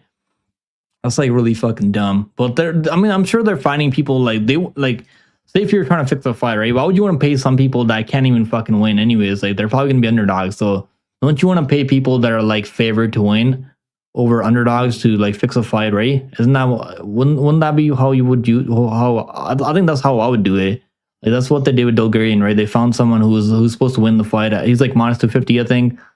And he threw the fight. Like that makes more sense, right? Than paying someone who's supposed to like lose anyways, and they're already underdogs. Like But I think it's wrong both ways. But yeah, it is Yeah, what I it is. mean- It's happening. It's happening all over in the world. At any sport. yeah. I mean, even NBA, right? The NBA scandal came out like a couple weeks back. The problem is that I'm sure Krause probably threw some of his own fights. The guy, he was crazy. He was actually like, what's his name? Michael Johnson. Like Krause could go out there, beat anyone on any given day, then he'd lose to like absolute fucking bums. I don't know. It never made sense to me. So I'm sure he was like throwing fights himself. I mean, all right, let's move on. Next fight on the card, we have Ismail Bonfim versus Chris Padilla. Now, who are you picking here, Mr. Wilson? I'm picking Padilla actually, but it's mainly maybe a Bonfim fade, but not I that mean, he's we cashed on Sadika, bro. Remember that one plus 180? Who the hell made Bonfim minus 250 over a guy like Sadika? That made no sense to me at all, bro. That was crazy to us. I mean, I know you're pretty confident on Sadika too there, or Ismail Bonfim. Like, Bonfim isn't even a bad fighter. He's a good striker. He has some power. Like, he's a good, clean striker, right? He's got good boxing, good kicks.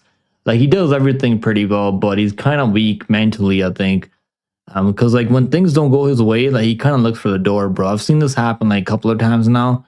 Because Benoit Saint-Denis, right, I think he had, like, 20 body kicks, and then he just got taken down, and just wasn't even trying to fight the submission off. Like, it's one thing, like, I don't blame him for getting grappled by Benoit Saint-Denis. That's Saint-Denis, right? Benoit's BSD is a fucking monster of his grappling. That's right. But the issue is, like, if you go watch that fight back, it's only like 4 minutes. You can go probably watch the fight back, like, in a minute from now. And you'll see this too, what I'm talking about. Like, he gave up his back right away, and there's like 4 seconds to go in that round, right? 4 seconds to go. He could have just held on. You know what I mean? Like, he could have just held on, but he wasn't liking the way the fight was going. And he just tapped out so fast, I think. And I don't like to see that. And then his recent fight, Sadika fight, he was winning that round. Wasn't he winning that round? I think he was winning that round, right? He was looking good early. I think Sadikov was winning. I think Bonfim was. I mean, it was close. It was a close round, but I think Bonfim was clearly winning the round. And then he ate the question mark kick from Sadikov. Then he just he told, it wasn't even the doctor telling him that so it wasn't like the doctor like stepping in, be like, oh, he can't continue, he can't see. It was him like telling his corner that he couldn't continue, that he couldn't see properly. Like, I'm sure his like look at Waldo, right? Waldo last week, bro, over Daliha. Like, guy got eye poked pretty bad, and then he went out there and got the KO. Like, yeah, bro, that too, eye pokes too, and that's the next fight. I'm going to talk about that too, because Salikov, he's fighting, and he fought Randy Brown. He was beating him up, and then he got eye poked, and then he got KO. I did not watch that. I gotta watch that one back again, bro. I didn't watch that fight back because the only thing I remember from that is like Randy Brown. Until the eye poke, and after the eye poke, every time Randy Brown feinted a jab, he reacted to it, because I think it was because of. I gotta watch that one back because the only thing I remember from that fight is Randy Brown catching with the straight right hand, and fucking Sadika was out cold. That's the only thing I remember from that fight, but maybe I should watch it back. Yeah, because Randy Brown did a does 1-1-2. He did like he feinted 2 jabs, and then he hit a like a hard cross after that. But I'm gonna watch he- that one back maybe because like I mean I'm not picking this It was a Bonfim short brother. fight. I'm It picking was I'm like picking 4 Chris Padilla, but I haven't bet him yet. The reason I haven't bet Chris Padilla yet because normally he needs to do something to win, right? He needs to land an elbow. He needs to get a takedown. Like he's not This really should be a like he's not close really a fight. good minute winner. 50-50, in my opinion. 50-50. No, I think I Doable think I fight. understand Bonfim being like maybe like minus 160, minus 150, but like him Mm. at like minus 250 makes like over minus 200 makes no sense. Yeah. Because he has that quit in him, I think, and he needs to like fight really clean. But I think he's definitely the more cleaner striker. Like he's got like if it goes 50 minutes and Padilla doesn't land a nasty elbow up close or make this fight dirty or get a takedown on him or something like that, right? I think Padilla needs to finish him. Maybe you can finish him, and I'm gonna pick Padilla by finish. Maybe like a submission or like I think submission is probably live too for Padilla. Like he can probably take his back and choke him out. Maybe. I'm not saying it's gonna happen like 100%, but I think it's dogger pass in this one. I can't pick up Ismail Bonfim. I'm definitely like more high on his brother Gabriel Bonfim than Ismail Bonfim. Because like these guys that he's beating, right? McKinney is a guy like he could be knocked out, right? We know that much.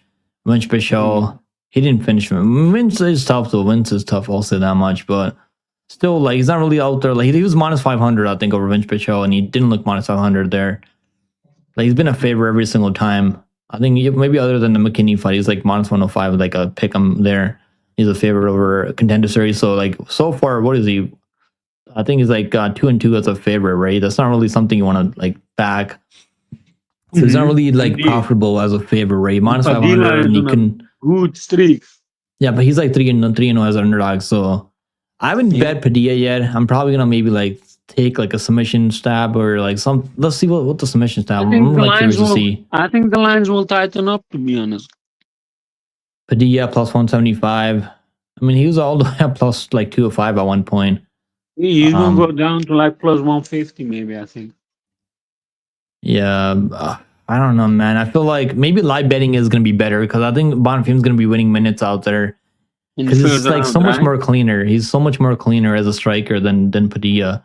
But Padilla just finds a way to win. Like even that last fight against Jai Herbert, bro. I don't think he won that fight against Jai Herbert. If I'm being honest, Jai Herbert was landing the much cleaner striker, like being the much cleaner striker out there, landing low kicks, body kicks. But Padilla was just able to cage push him and just kind of control in the clinch, get some dirty boxing in the clinch going. Like he can do all that stuff. So like I like the fact that he doesn't quit on himself when things don't go his way. So like those are the underdogs that I want to pick. Yeah, normally those are the underdogs you want to like bet on money because you can like at least you know they're gonna go out there and try their best, right? Even when things don't when they're not the better fighters, they're gonna try their best. Because most of these fights, I mean, even that Rong Zhu fight, he wasn't the better striker or the better fighter there. He wasn't the better fighter against Jai Herbert or like the better striker, then you still found a way to win that fight. So yeah, I'm gonna pick Padilla here. I think he can maybe get it done. Maybe ITD's like better, right? Because Bonfim's been finished a lot. Look, he's been finished what 5 times. So like, look, 4 first round submission losses. I mean, that's not fucking good. That's not good. Like if you're losing only by finishes, that tells me like you kind of wilt when things don't go your way. And it's normally early, right? Round 1, like that's not really a good sign. Like, he's not even trying to like when you're trying to finish this guy, you can like normally get the finisher like pretty damn quick, and it happens. I mean, he's not really looking to survive in those tricky situations. Padilla by sub then, right? I think ITD could be KO, could be like a ground and pound or like even like a doctor stoppage again. Right. But like he might just fucking quit. I mean, Bonfim might just quit again. But like I can't see doctor. Let me out of here. Yeah, I think plus 175 isn't that bad. But like what's ITD? I just want to see what the ITD is. It doesn't go the distance. Wow, this fight to go the distance. Okay, no, that's the other one. I was like, no way. It's plus 170 for doesn't go the distance. Okay, over under 2.5 rounds plus 113. Damn, bro. If you got people that got plus 157 on the under, like that was a good play on that.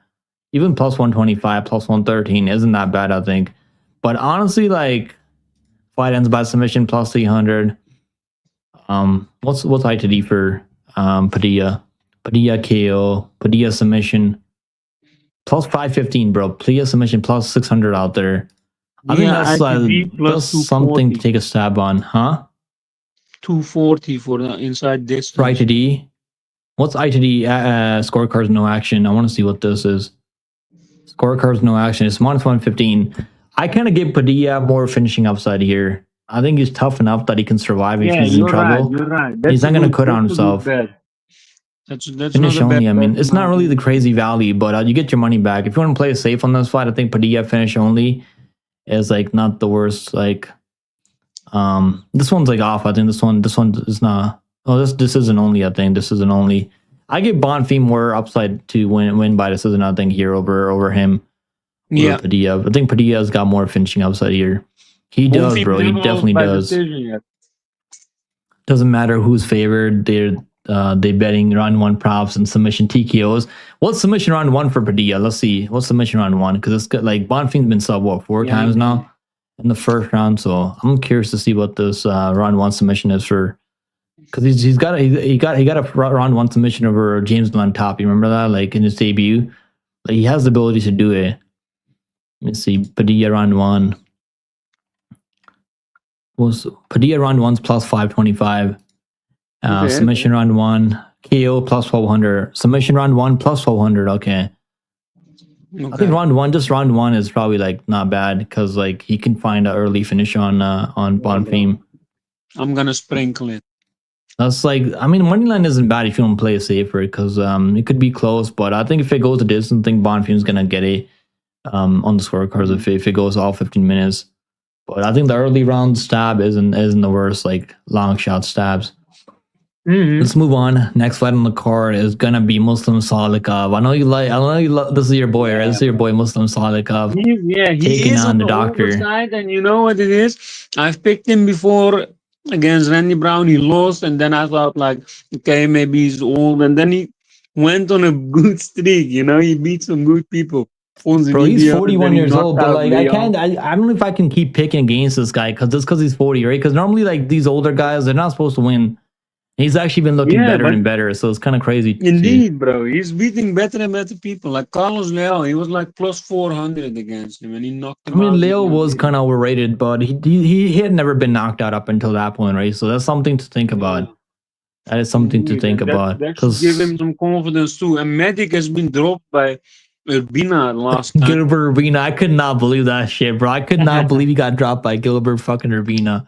Because Urbina is like, it's a long rangey like grappler. He's not even a I had striker. Urbina there as a dog, and he Urbina's dropped kind of him, but dumb, then you he- know. Urbina's actually kind of like stupid. I think he smokes weight. Like he's got to fucking lay off the weed for a bit. Because I look, don't what he know did in what that it is, fight, but maybe it's You know what not he so did? good, but, he should have jumped on him by yeah. submission. Like, why didn't he jump Low on him? fight IQ, low fight. Yeah. He should have jumped on him by submission, bro. Like he had the opportunity. He dropped him, then he didn't Indeed. jump on him. He let him back up. IQ. Yeah, Like, bro. why If would he you do went on that the to yourself? ground, he would have dominated that round from there, at least. Yeah, I mean, I'll say one thing about this fight, right? Madiq is a good striker, though. Like, even though like he doesn't have the best shin, He's a good he has striker, good but straight you know shots. what He's a it good is? striker. He's fighting the king of Kung Fu, you know? Yo, you he's- know what? They actually not changed the just- picture. They actually changed Muslim Salikov's picture in Tapology because it was like a Mhm. black and white before. You remember that? His picture. Yeah, it was a different. His picture was black and white before, like. So they finally updated his picture. This guy probably had like hundreds of fights in striking, you know? Yeah, he's got a lot of experience, Mhm. like a lot of sambo experience. Like he doesn't really wrestle though. He's not really one of those Dagestanis that's gonna look to wrestle. He's a striker. That's what they call him, But the king of kung fu. you know, he also trained there, and he also trained with people who could wrestle and grapple, stuff like that. So Yeah, He trained with I'm good picking. I'm also strikers as picking well. Salikov here. I mean, I think Yeah. round one KOs like it's super live. I don't know if Yeah, I should right, take the let's money go, line because bro. like the only thing that scares me for like Salikov's side is the fact that like he is 41 years old, right? That's something to think about. Like, and then also Yeah. like he doesn't have good That's the cardio. only Like that's thing, one yeah. thing. He doesn't really have the best cardio, but early but on he's as a of- problem. Early on. as of experience, he should be at this peak, right now. Like, And he's also more proven in the UFC. I mean, like experience wise, yeah, he's definitely got more experience. He's beat the better Yeah. guys. I mean, in the UFC, like much better wins. And I His don't think he's last gonna have to deal with performance- anyone looking to grapple him here. So it's yeah, gonna be and a his striking last match. performance, he looked like one of his best performances, you know. And That was nasty, bro. That Leo KO was absolutely nasty. yeah. that was And he crazy. didn't take it. He is a and lead he didn't striker, take yeah. much damage there, I think, or so. He should be like at least as good as the last fight. And then it should be at least a 50-50 match, in my opinion. A 50-50 fight, but let's see. I think I think someone's gonna go to sleep early here in the first round. I I honestly think- just don't see this fight leaving the first round.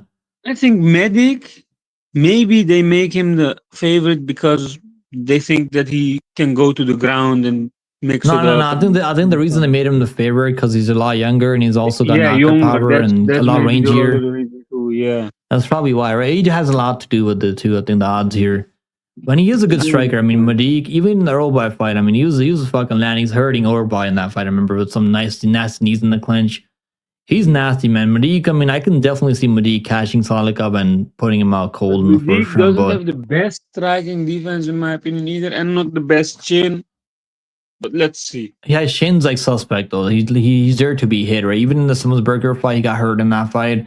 Even the fights that he's winning, right? They're being on fight. He got dropped in that fight also in the first like 30 seconds. He got knocked out by Punahele Soriano. That's not. Mhm. That's the only Yeah, guy like that was- that. Punahele is finished in at 170. Punahele's never Yeah, finished yeah. anyone at 170 yet, right? Like, and he Right. finished him in what 10 seconds, I think, or 15 seconds. I mean, he got dropped by Urbina in the first 30 seconds. Yeah, that's why. If Muslim Salikov does that, then he gets the finish. I think. 78%. Yeah, so I don't like to see that, bro. I don't like to see when everyone's on the same underdog, you know? That's not Right. really like that's like normally like a bad sign when everyone's like picking the underdog and he's plus 200 almost. But Yeah, but, sometimes like, You know, that is usually bad if it goes to the scorecards. But if there's a finish, usually the people are right then. But let's Okay. see, you know. That's from my Rami said experience. Salika was 41 years old. When does it come crashing down? We'll find out, bro. We'll find out. I mean, he's done pretty Whenever well, the 9 and wheels 4 in fall UFC. off, bro. Whenever the wheels fall off. Exactly. I mean, I think the time I'm actually kind of pissed off. We didn't back him in that plus 400s against Carlos Leo. Yeah, Like, bro. He should have never been that big of underdog over anyone ever because he's a dangerous striker. He's got knockout power early. Normally his cardio falls off like after a run and a half. But like early on is a problem. He can give you a lot of different looks, spinning his shit. He'll throw like spinning wheel kicks, like spinning back kicks to the body, like hook kicks that he can knock people out with. Like he does a lot of stuff really well, and he's pretty fast for 42 years old. His speed doesn't like look that slow because a lot of guys at He's 170 and alright, like he's down alright. just slow down massively. He moves maybe like someone like 35 or something like that. Cam said Glover became the champion at 43, bro. He's crazy. And I can't believe he almost knocked out John Blachowicz. The fact that isn't it crazy? The fact that Glover wasn't Glover the last guy to finish John Blachowicz, by the way. I think that he was, right? Glover Teixeira. I think he was the last one to finish. He took the belt off John Blachowicz. I remember that. That was insane. Bro, you know they're Bogdan Gusko's fighting John Blachowicz now. Who you got winning that fight? Who you think win that one? I'm gonna pick John Blachowicz, bro. I think John Blachowicz. I mean, he gave Pereira a tough fight. He gave Ankalaev a tough fight. He gave If Jan Goldberg Blachowicz a still tough got fight. it in him, I give it to him too. If he still got it in him, then I would. Like he's only losing to Maybe top he guys that are like he's barely losing to these top guys, right? Ankalaev, Oberg. I mean, the Oberg fight could have gone either way, honestly. Like I bet him there at plus 200, plus 220, I think it was, and he could have gone either way. Blachowicz didn't fight for a while yet, right? And yeah, if he wasn't coming back after a layoff, I think he would have looked better against Carlos Oberg too.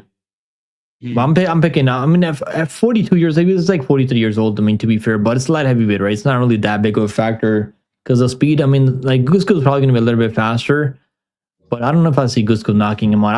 I'm a fan of John Blachowicz, so maybe I'm just a little bit biased.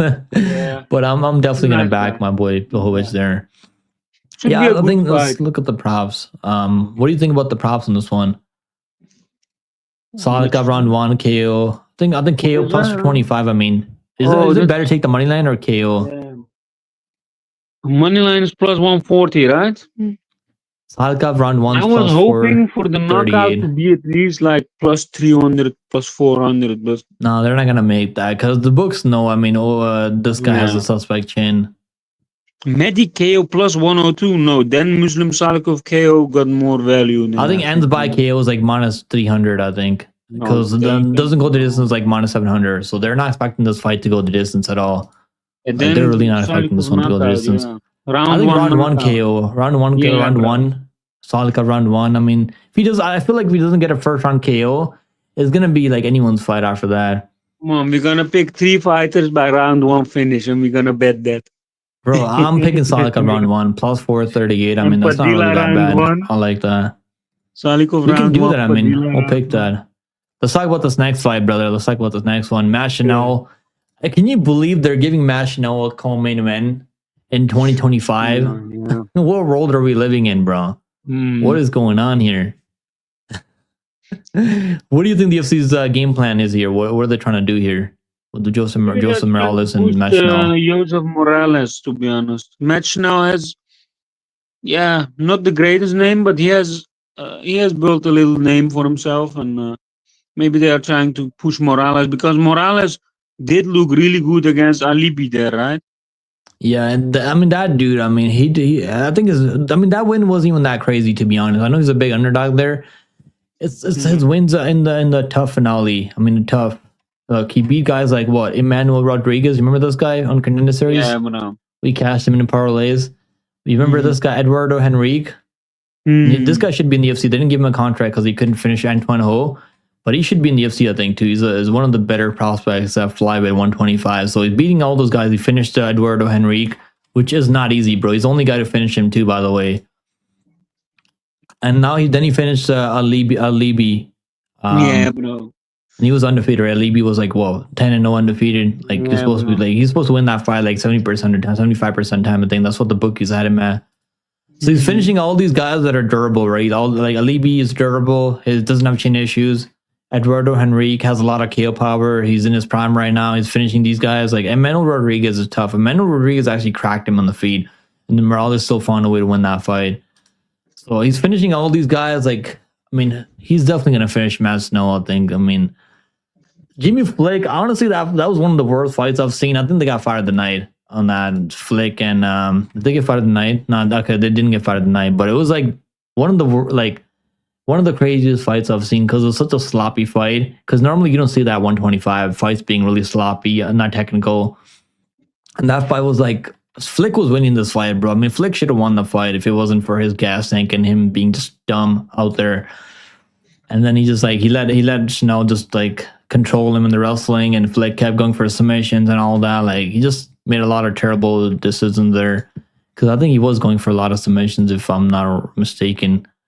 Yeah. I think Chanel had 3 submission attempts, I think. Or wait a minute, it was a close fight. I think it was a close fight. Trying to fix the fight. He might be onto something. Imagine Chanel pulls off a first round KO and Joseph Morales is taking a dive here, bro. But I didn't like the odds much, actually. You know, I thought Joseph Morales was a bit better odds, but I minus saw 270, bro. I bet him minus 270. I think it's not that bad. Minus 270 isn't that bad. I was gonna like parlay with someone. 350 right now. I mean, it's getting kind of crazy, but I think ITD, like you might as well just bet the ITD. Think finish prop. You don't like the finish prop on Joseph Morales? Maybe. How many times? I haven't bet the finish prop yet, but I think it's gonna be live for a submission, maybe KO. I mean, KO is not bad either, because like Chanel doesn't have a good chin, but like I can see Morales like knocking him down and then Chanel trying to get a takedown and run into a submission. Yeah, the front choke from Morales, right? Morales should be able to finish him. And what is his inside the distance? Hasn't Chanel been finished? Yeah, he has, bro. He has. I mean, just is his chin? Is this because of his chin? He's got hurt though. He's definitely a tough guy. I mean, if his chin holds up, but yeah, he just you see, he's trying to fix the fight. Chanel wins. Imagine, bro. If he wins, then the fight's definitely fixed. I mean, I don't see a world where like Chanel should win this fight. Like, if this is a fixed fight, that means that Chanel's definitely winning the fight, guaranteed. All right, yeah, I like the finish, bro. I think submission. I like the submission too. Yeah, what are those submissions like inside the distance or inside the distance? I'm not sure. Let me see. Inside the distance. Let me see what the inside the distance is on. I think it's like minus 140. Doesn't go the distance minus 220. I don't know if I don't see like Chanel finishing him. I know he's got good jiu-jitsu, good triangles and stuff like that, but I don't think he's got enough power to like hurt Morales. And we've seen Morales get cracked and still recover, still be there against Manuel Rodriguez, who's got like insane striking, good boxing. Chanel ITD plus 550. He's not finishing. Morales ITD minus 160 now. 'Cause it's getting hammered. Yeah, It's getting hammered now. It was minus 105. it was When I was thinking about betting it at minus 105, then I just didn't pull the trigger because I was Yeah, waiting. that I was waiting to see who I should parlay him with. Then I just couldn't make up my mind. I was thinking about Cavalcanti. Then I was like, I don't know, small Apex card. They're gonna be fighting in the Apex. Marabunasova might make something happen there. And Cavalcanti fights really close. But I was thinking about that parlay. Let's go. ITD's Paku, minus- in it's the minus house too. 115. Paku, join the link, Paku. Come on, drop your picks. Yeah, Paku. What's going on, Paku? We need some predictions from the Aussie GOAT himself. Let's But, see a good parlay. Let's see. We'll make some parlays right now. But yo, look, you can still get minus 105 on DraftKings, I think. So that's not that bad. I like the submission personally. Like I was thinking about the KO, Morales KO plus 300, plus 320 out there. Wait a minute, let me see. What's it on?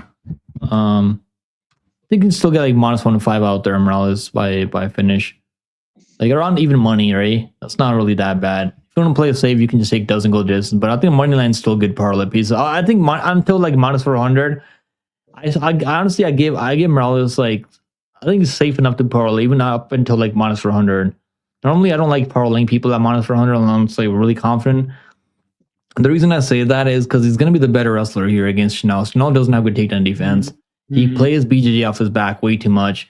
In the striking, he doesn't have a good chin. His striking is okay, but doesn't have enough power to knock out Morales, I think. So he's going to be at a striking disadvantage. His wrestling is not going to be good enough to get takedowns on Morales. So how does he win this fight? He's going to have to catch him in a submission, I think. So that's the only way I see him winning this fight, if he catches him in a submission. Other than that, I think it's Morales. It might go under 1.5 rounds, honestly. It might just go under because it's plus 150, 49, I think, under 1.5 rounds.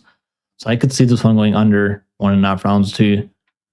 It could go, yeah. But plus 149, Jordan Morales under inside 1.5 the rounds. distance, not that bad, as you say as well. Match now got finished in most of his fights. Or like And, I think submission isn't bad either. It's like plus 200, I think, submission. Plus Morales by submission. Plus 171 now. Okay, so yeah, plus 171 submission. Or fight ends by submission. What about fight ends by submission? That's probably even better, right? A little bit safer. Any underdog bets other than Padilla? I got Hamil at like minus 107. And I think I have Salikov. I think Salikov is a good underdog too. You can play him like round 1 KO or like just take the money line. But this card, I'm sure we're gonna have some underdogs. I like T-Shep Pennington, but I don't know if I want to bet that fight, bro. So I think he's a good underdog, but it might be one of those underdogs that doesn't cash because I could see like Golem just pressuring her. I don't know if he's still an underdog or if he's not an underdog, but Haider Amil, I think he can win actually. Yeah, he was underdog before. Like I didn't get him at plus money. I got him like minus 108, so it wasn't like the line's like minus 152 now, but it's not that bad, honestly. It's really not that bad. Let's make a parlay, brother. Let's make a parlay. So let's make a long shot parlay. What are we gonna make? Yeah, let's do it. Is Dante Johnson on? No, right? That's fight. That fight's not happening, bro. That fight's not happening. Okay. The reason for that fight not happening is because the commission didn't clear him because he had a shaft action going into that Dimas fight, I think. So they didn't clear him to make a quick turnaround. Well, yeah, let's look at the parlay. Let's make it like a long shot one, bro. Let's make a cycle parlay. One fighter by submission, one fighter by KO, and one fighter by decision. So let's think about this one. What about Padilla by submission? This is kind of a long shot, I think, right? That's a good long shot. And then Salikov by knockout. Let's do Salikov, bro. If this one hits, bro, we're gonna be fucking rich. Hold on. Okay, so let's see. What about Tulio by decision? Okay, I don't know. I think Hamil's gonna finish him, bro. I think. What about Tulio by decision? Tulio could win by decision too, but let's see. Maybe Muslim Salikov KO, Padilla submission. Cavalcanti decision or something, maybe. Bro, it's plus 6. I think this is good. This might be the one. We can make one more after this one. What is the third one? Salikov KO. Tulio decision. Tulio by decision. I think CLD is pretty tough, man. I don't know if it would be pretty nice for Tulio to finish him. But like I'm thinking about those fights. I think it's gonna go similar to that Bagori fight where he's gonna be able to like press him up against the cage. and just like have the better moments and just like win the fight on optics. I think by landing the better shots. And CLD went the distance with RoboCop, right? RoboCop's like he's got a lot of power, bro. RoboCop hits fucking hard. So I'm thinking like Julio can maybe just win a clear decision here over CLD. And Chris Padilla by submission. We're just kind of fading the number on Bonfim. He's been sub 4 times in the first round. So I think that could happen. And Salikov KO plus 225. Yeah. Let's I do think that's this. not bad. Let's do that. Let's do like I don't know. We can do like 20 on that. Let's do 20 on that. Yeah, you want to do 20 Let's do another bucks? How one. much? You get 1K back? Let's do one more. If it cashes, bro, I mean, if it cashes, I think it's gonna cash. I feel good about that one. Let's do this one. Let's do another cycle parlay that like I'm a little bit more confident in. If I was it's thinking cash, about I this see you in earlier. Amsterdam next week. Bro, we're gonna be fucking rich. I think it's gonna cash. Like, I mean, No. it's not like guaranteed it's gonna cash, but like, be careful. Because Let's it's an make Apex a card. real long shot, like plus 1 million. Cycle odds. parlay. Let's do cycle one. Nate said RoboCop hits harder, but Tulio's. I mean, that's true, and he's got better chin, right?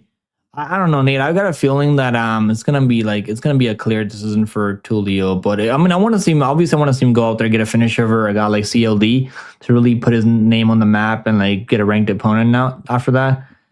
Because I can see him getting a ranked opponent if he goes out there and finishes him.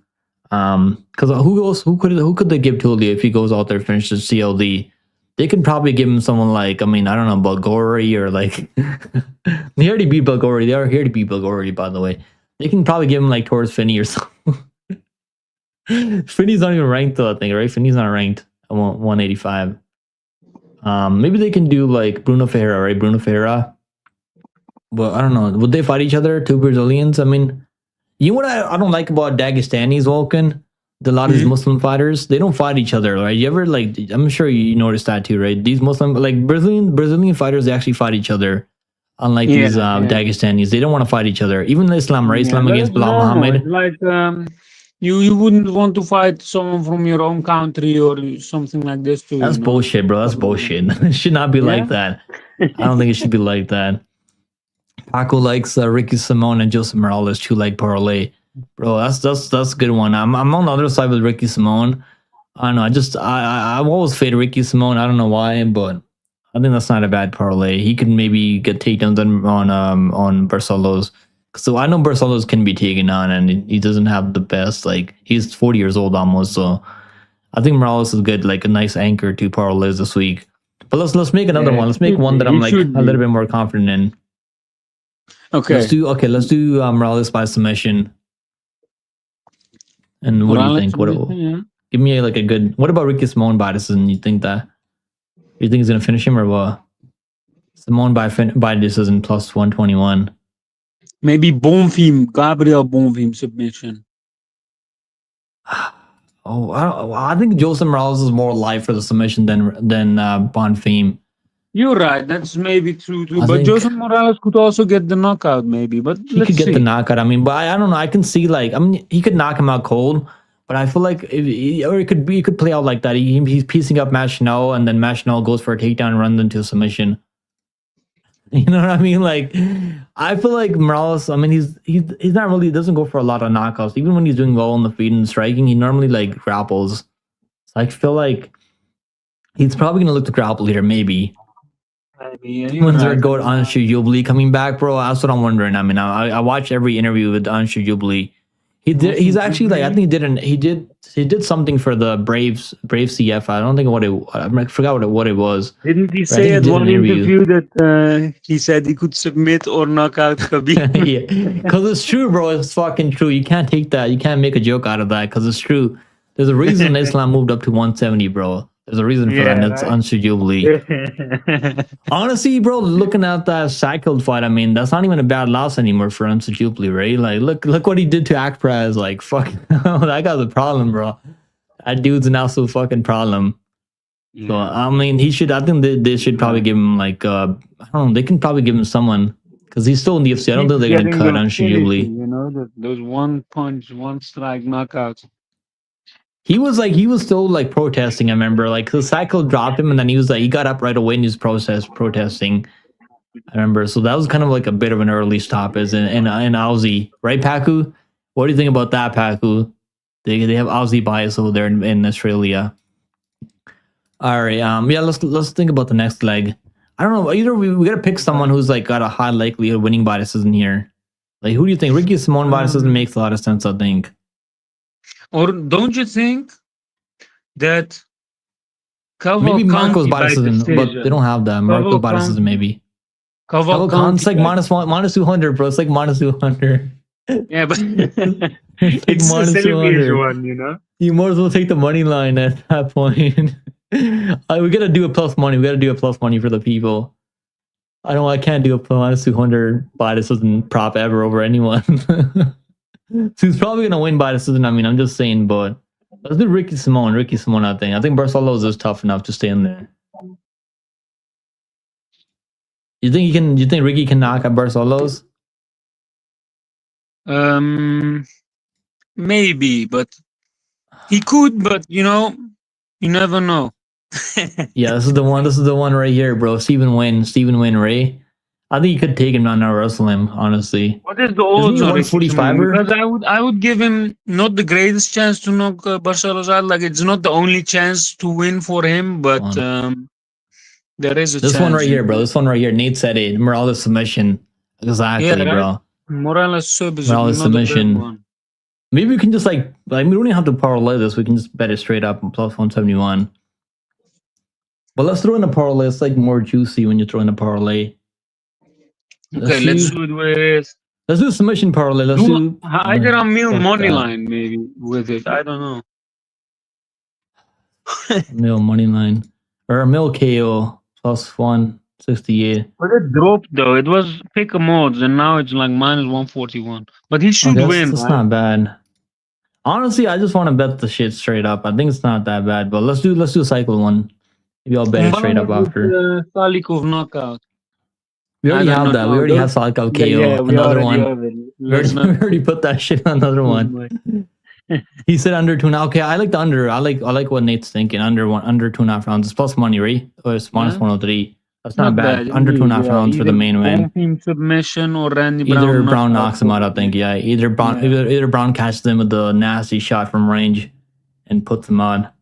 Bonfim submission. I'm leaning Bonfim submission because I think Brown makes a lot of mistakes on the ground, but like he's definitely going to be the much more technical striker range. Let's do one more legs. Chad, give us one more leg that you guys feel good about. What's Cavalcante biases? That's bro. It's like, let me see. I'll show you. It's not something I want to bet on. You might as well if I'm gonna bet Cavalcante, I think the money line is like the safest way to go because it's like minus. I think it's like minus 193. Cavalcante. Oh, it's minus 179. Okay, minus 170, 193. Yes, you might as well take the money line if you're gonna bet Cavalcante. I mean, I'm not saying not 193 there and 179 there. I don't know why they do that. I don't know why they do that. Bet Online does this too, bro. Sometimes they have the fight go the distance, like over 2.5 rounds worse prop than the fight go the distance. It's kind of crazy to me sometimes. I don't know why they do this. Yeah, then you take just the minus that whatever is better, whatever pays better. It's 173, 179 here, and then it's Cavalcante biases, and then it's minus fucking 193 there. Yeah, in the same page. Money line's minus 286, I think. We gotta take a plus money. Let's take a plus money prop. We already have the under 2.5 rounds in the main win. Joseph Morales submission. Okay, let's see. Maybe Padilla inside distance. Who? Padilla? Who's Padilla? Or maybe. Yeah, who do we pick at Miles Jones against Daniel Marcos? I'm picking Marcos, but they don't have props, I think. Yeah. I'm gonna have to do that on FanDuel. I'm leaning Jones, but I don't know what the odds are, but I think it's a close fight, 50-50-ish maybe. I think it goes over. I mean, I think it's gonna go the distance. Let's do Hockey by KO. What about Hockey by KO? I don't like hockey, but yeah. Why? You don't like his the way he's on the mic and stuff like. You're not a hockey fan? No, bro. Let's watch. Have you seen him on the mic? It's actually kind of funny. Yeah, he talks a little bit stupidish, bro. Yeah. Okay, let's see. Josh Hockett on the mic. Let's see if I can actually hear this. I can't hear it. I don't know. No. Let me see. Hold on, let me see if I can actually hear this. He said some crazy shit last time. Yeah, Spurs also side. about Brazil. Dana White Yeah, I have can't hear decided anything. I can't hear to shit on get there. rid of this. Okay, I like can this hear one. it. I mean, Hawkeye by KO. I think he's gonna finish this guy. This guy has really good bat striking. Or we gotta take someone else by KO. Who's another leg that's like better by KO? Maybe Hyder Mill KO. Yeah, Or you take Moneyline. Think Moneyline may be better? yeah, Mill Moneyline is Moneyline. definitely safer. KO, bro. I don't know. Jamal Emmer's like, how many times has he been knocked out? Because I can see a Mill finishing him late. He's been knocked out 3 times. I mean, he's only been knocked out once in UFC. Okay, and it's 2-2 to the decision. Honestly, let's do the money line. I think that's not bad. Plus 800. Yeah, Let's do plus that. Let's do 800. that. That's a good one. Yeah, Let's do bro. that. I think that's not bad. Now we gotta do another like safe parlay, like a safety parlay. Okay, let's do it. Let's do like a safe. He's a Jimenez by submission. You bet better earlier. Plus 1300, bro. I mean, if he's gonna win, he's gonna have to get a sweep on Josh Hockett. He's definitely like the much bigger guy. So I can see him getting some power submission, like a power bar, a Kimura or some shit like that, like a straight like arm triangle maybe, like because I mean Hockett does train out of Jackson MMA, so like he's got good training partners, but you never know. At heavyweight, you can never be too sure. To How be does honest, do bro, this? I don't really like. Yeah, as a safe parlay, you can include Morales in there, but other than I'm that, definitely I don't putting really him in like there. many legs. Well, I'm definitely putting Morales in there. Even I'm Yeah, but other putting than that, I Ferber. don't really like many legs to put in a safe leg, in a safe parlay. Maybe What about George the over? Hopkins, Over and this one. We gotta do 3 legs, bro, for plus money. I hate that. but What about the over in this one? Over in this one, and then that's why, Morales. bro. You know what I'm going to do? This card, I'm only gonna bet like maybe half to 1 unit on Salikov, depending on how he looks on the weigh-ins, and also on Hydra Mil. I will He bet looks like good. I half mean, to 1 Salikov is unit. always like he always makes weight, right? I've never seen Salikov miss weight ever. Yeah, also on Hydra Mu I will bet, and I will bet on Chris Padilla, and that's it. Damn, Probably GB said just Denisi 3. Jones via KO, bro. I mean, that would be what is that bets KO prop? probably.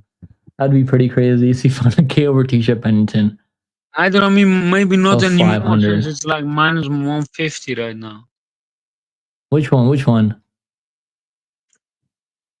Hydra Which Mu, one? but it's a Hydra minus Mil? 150 right now. I don't like it. I will not bet it. I don't I think like lie bet it, bro. If you can you lie bet Yeah. over there where you're lie bet Yeah, that yeah, fight. yeah. I will try I think that. you can get like even money or like plus money maybe on high mill in the first round. Okay. This I will card, try. it honestly it does feel kind of 50-50. Like Yeah. this card does feel 50-50. There's a lot So of that's like why I'm probably gonna take 2 dogs and then bet them both, like small bet honestly I on them like and this then one. I combine like them. Morales and Tulio. And Mark that's it. Morales and Tulio. Plus 100. Yeah, that's not bad too. I think Exactly that's good, plus right? 100. I mean, CLD is gonna make this fight close. So I mean, if it goes distance like that, I think it's gonna go the distance. Well, I don't hate that parlay. Tulio, I think those guys are like safe. I don't know. I don't like saying the word safe because nothing's safe in So MMA. maybe do Morales inside distance and Tulio decision. No, that's another long shot. Let's take the money line. We gotta take money lines for like safe. I understand. I like this one. I like this one. I know Nate Brown's got like Dumont and Mrs. Dumont and Mr. Tulio parlay, right? I know Nate's already got that parlay. He dropped that in last week on Discord. Make sure you guys join Discord, by the way. Let me plug in Discord right now. Yo, I mean, On we got Discord. Woken over here dropping plays for what's it called? Tennis. I mean, everything, right? Soccer, tennis. Yeah, not really everything. tennis, but usually boxing, sometimes MMA and soccer, or so NBA, sorry, or soccer. But I don't really like betting on other sports than UFC or MMA or boxing. Actually, boxing and UFC and MMA, I like. I hate more. betting in boxing, bro. Boxing is so rigged. I can't stand betting in boxing ever. Okay, you know, boxing, you need to bet on some dogs sometimes, and No, that's what I mean. Like when you bet underdogs in boxing, it's sometimes like it looks they rigged. never Right. let the underdogs win, bro. It's like really rare. Like you can Sometimes, yeah. sometimes I like betting underdogs like live. You can get like crazy odds on them, and then like they'll just score the fight or draw, bro. Like it's so bullshit. They always do this every time in boxing, like because they don't want one guy to lose because they're undefeated. They make a lot of money because for their fighter being undefeated. Like the Tank fight, Tank versus Rocha. You remember that one? Or I think was it that one or was it a different one? I think Tank versus Rocha, or was it like another one?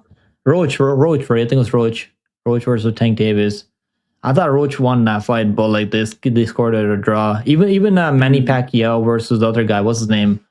Manny Pacquiao's recent fight. Oh yeah, could be. I know. That was really close too. And they scored that a draw. Like it happens way too much, bro. I can't. I mean, even MMA, like I know some of these fights are rigged and whatnot, but like it's not as often as you can also boxing. bet two-way. You can also bet draw no bet, like two-way at boxing. So if there is a draw, you get your money back. But yeah, I know what you mean. There's a lot more draws in boxing than MMA. But you know what? Why is that? Because in MMA you have uneven rounds, and in boxing you have even rounds. You know. That's true. And plus, like, if you get a knockdown in boxing, it's like automatically 10-8 round. And in MMA, it's not the case, right? You can get a knockdown, you can still like lose a round. Yeah, it's like different. You can get a knockdown and win a 10-9-2 and stuff like that. But yeah, at boxing usually it's directly a point deduction, like as you get dropped once. Like it's a 10-8 if the other guy wins the round 2. But is there any boxing cards coming up anytime soon? I just haven't been keeping up with it. Other than Jake Paul's shit. I know Jake Paul was supposed to fight Tank Davis or some shit like that. Yeah, that's canceled. But he's fighting people who are like 50 pounds less than him and stuff like that. Bro, the fact that you can even bet on that shit. I was definitely gonna bet on Jake Paul over fucking Tank Davis. Tank Davis is like 5 feet tall. I wanted to bet on Tank Davis by decision. Over Jake Paul? Really? But you know what it is? Yeah, that's the thing too. He picked a guy who doesn't really win by decision too. He's a guy who knocks people out at his weight, and then he's 50 pounds heavier. So it's really, If he would fight Ryan Garcia would beat him up by points, definitely. Like Tank, he already fought Tank. Oh, you mean Jake Paul Garcia? Yeah, like Jake Paul, yeah. Ryan Garcia would have a much better chance than Tank Davis. I think it would be rigged, bro. They're friends. I think they're like both friends or some shit. And they would probably just like do that bullshit, just a sparring match, just to like get some money, like make a quick paycheck. Yeah, it is what it is. If he would fight a real fighter, even like he's like 200 pounds. If he would fight Ngannou, bro, Ngannou's like what? He's almost like 50 years old now. So like he qualifies to fight Jake Paul now. So that's what they should do. 2 strikes. Francis Ngannou versus an MMA fight. I want to see that shit MMA, bro. I want to see that shit MMA. Ngannou just takes him down early in the first 10 seconds, beats him to the fucking ground. That's what I want to see. That would be funny as shit. But not even rumors that he will swing like he did against Rosenstruck. Yo, that was crazy. I mean, he would just say, obviously he wouldn't even need takedowns. I'm just saying, like that's probably what Ngannou would do. Like, I mean, they would never they would probably pay off Ngannou just so he would lose to them. Like Jake Paul, bro. They have the Netflix deal, right? I mean, I don't know how much money they're making for the Netflix deal, but it's probably a lot of money. They don't even have to sell pay-per-views. Like everyone's got Netflix, so like people just fucking deal too for UFC in like 2 months. The new TV deal. I know it's not for me, bro. I'm in Canada, so it's not for me. It's not for Canada. It's only for the US, I think.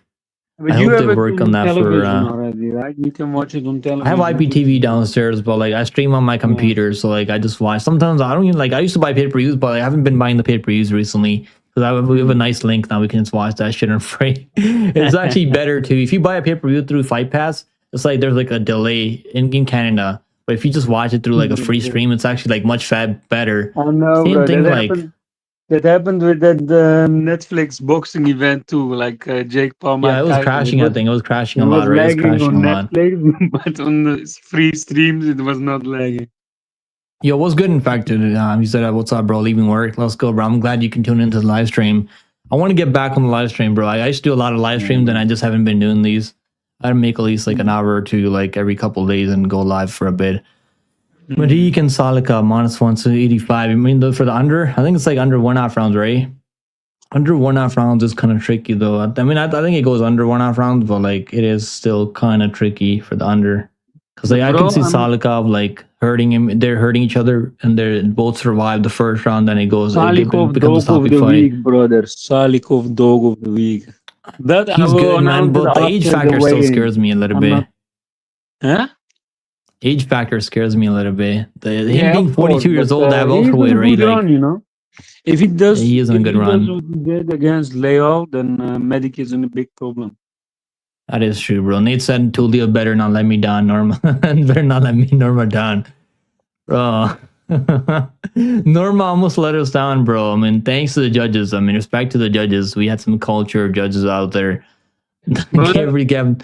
Because did you watch that fight? I don't think you watched that fight, right? Norma versus Vieira. Did you watch that, No, Vulcan? I didn't know. Well, I like don't like Norma football outstruck her, right? Every round, I think, and then she got Mm. taken on like every single round. So like she was like Yeah. plus 1,500, I think. So I seen someone better Norma at plus 1,500 at the end Mm. before they read the scorecards.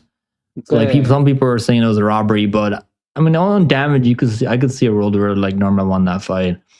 Okay. Obviously, her having that cake, I mean, helps too. Her having that bakery, Mm. that definitely helps too. But I like Bro. this too, like parlay minus 105. Yeah, it's not actually bad. like It's minus not 105 bad. now. But I'm not gonna bet a safe parlay this week. As Bro, I wasn't said, this I'm plus just gonna bet 100? two dogs. Wasn't Yeah, this shit just it- plus it 100 dropped, now? it It's dropped, minus it 105. dropped. What the They fuck? saw us talking about it and then they dropped it. Bro, let's do like I already have Morales like money line. Like let's just do like 100 on that. I like this parlay. I think this is safety parlay of the week. It's a good Plus parlay. like plus money almost. It's not bad. I think it's like it's gonna cash. All right, bro. All right, brother. I I'm appreciate you gonna coming take it in, easy. hopping in with me, Yeah, chatting it I up with the appreciate chat. you too. Appreciate Appreciate you, you, brother. everyone in chat too. Have a good night, So, everyone. And thank Hopefully you, have a brother. good week, See bro. Are you you. gonna be watching LFA? There's like other cards, right? Are you gonna find some underdogs for us in the ACA?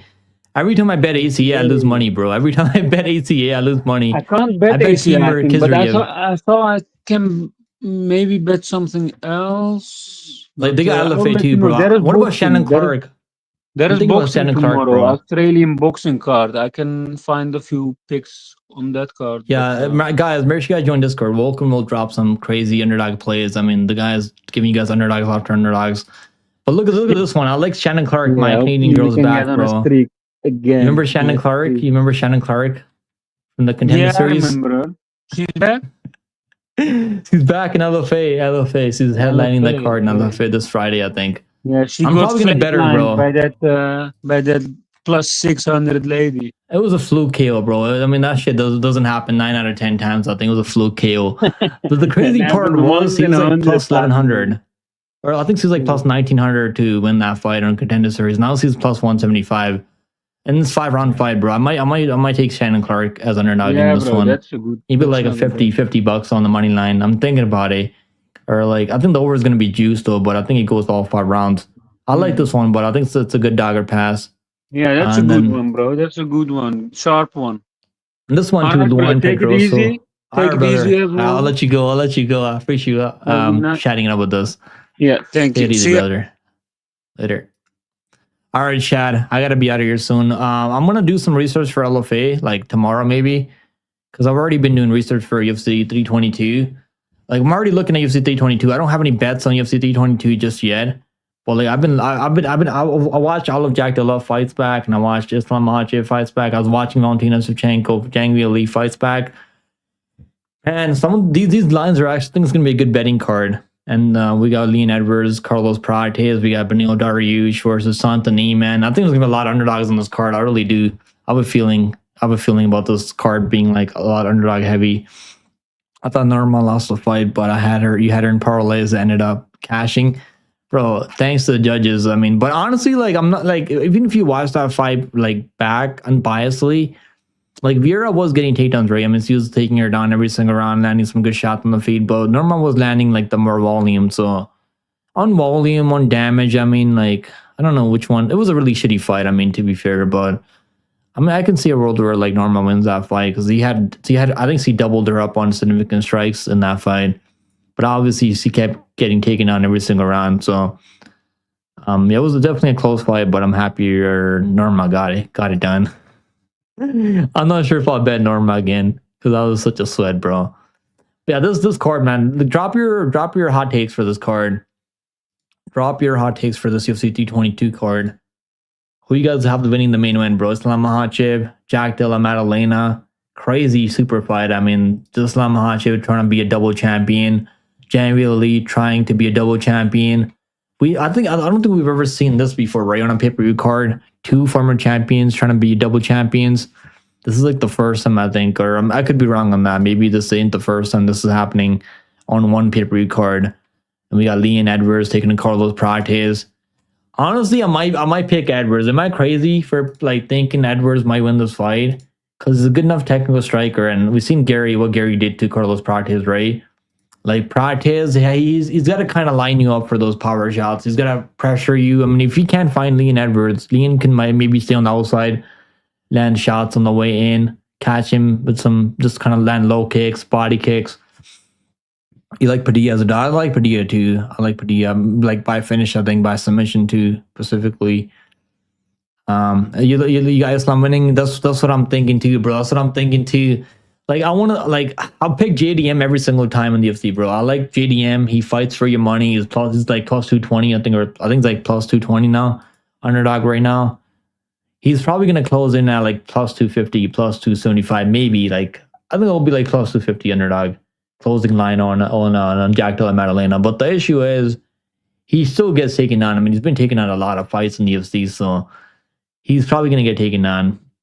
In fact, is that Edwards has no chin, bro. What do you mean he has no chin? How can you say that? I know Nate Diaz rocked him or whatever, but like, yeah, where are people making this shit up? Like he has no chin. Who's knocked him out before? Tell me. Who the hell's knocked out Leon Edwards? Someone's got to explain this to me, bro. You got to explain. You got to explain yourself, infected. Bro said he's got no chin. He's not getting rocked. I mean, he's been rocked before, but like he's never gone down, right?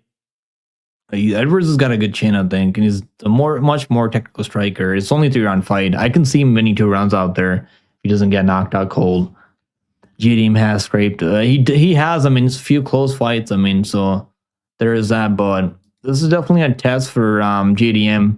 A guy, he's fighting someone that can find submissions on the ground. I mean, this is definitely like the more accomplished. He's like, I mean, just sounds like Bilal Muhammad, but has better control on the ground and has better like just jiu-jitsu overall.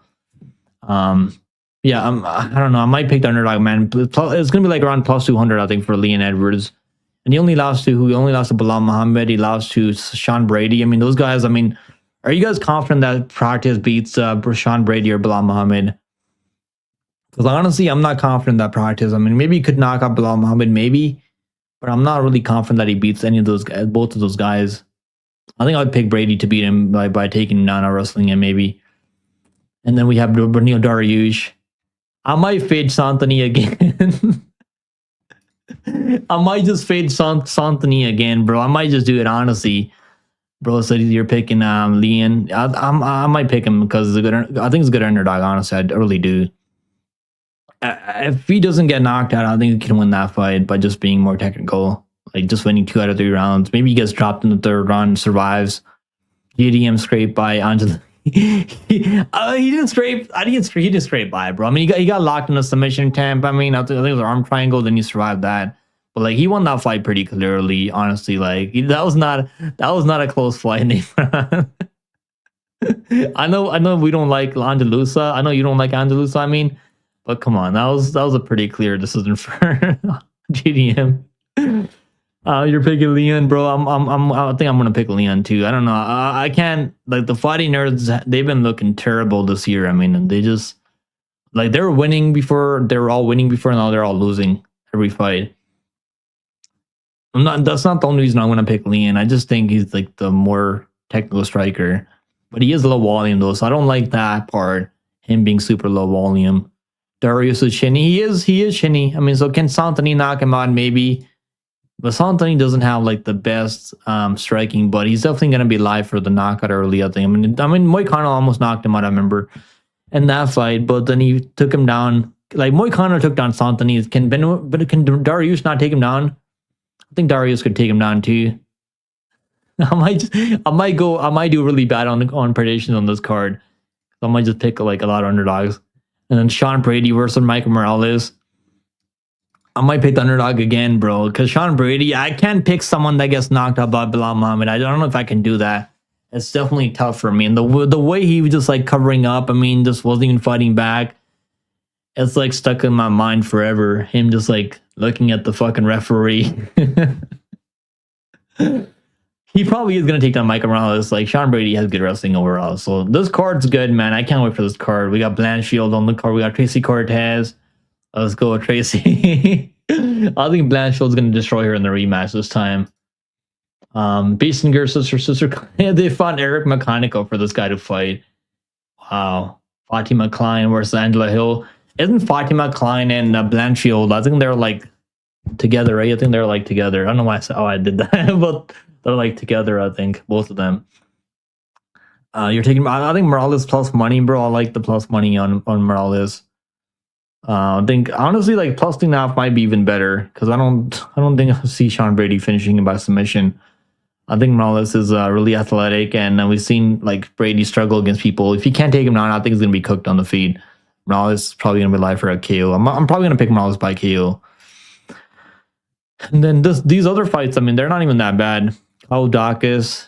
I was thinking about parlaying Carl Dawkins with Joseph Morales, but like it's not even like 2-leg parlay for like minus 140, minus 136, I think it was. I didn't end up doing it after. Bo Nickel versus Rodolfo Vieira. Bo Nickel is actually kind of shit, bro. Like, I mean, taking Paul Craig the distance in 2025 should disqualify you from the UFC. Rodolfo Vieira might be a good underdog here because the books actually opened Vieira as underdog. I mean, as a favorite, then the money came in on Bo Nickel.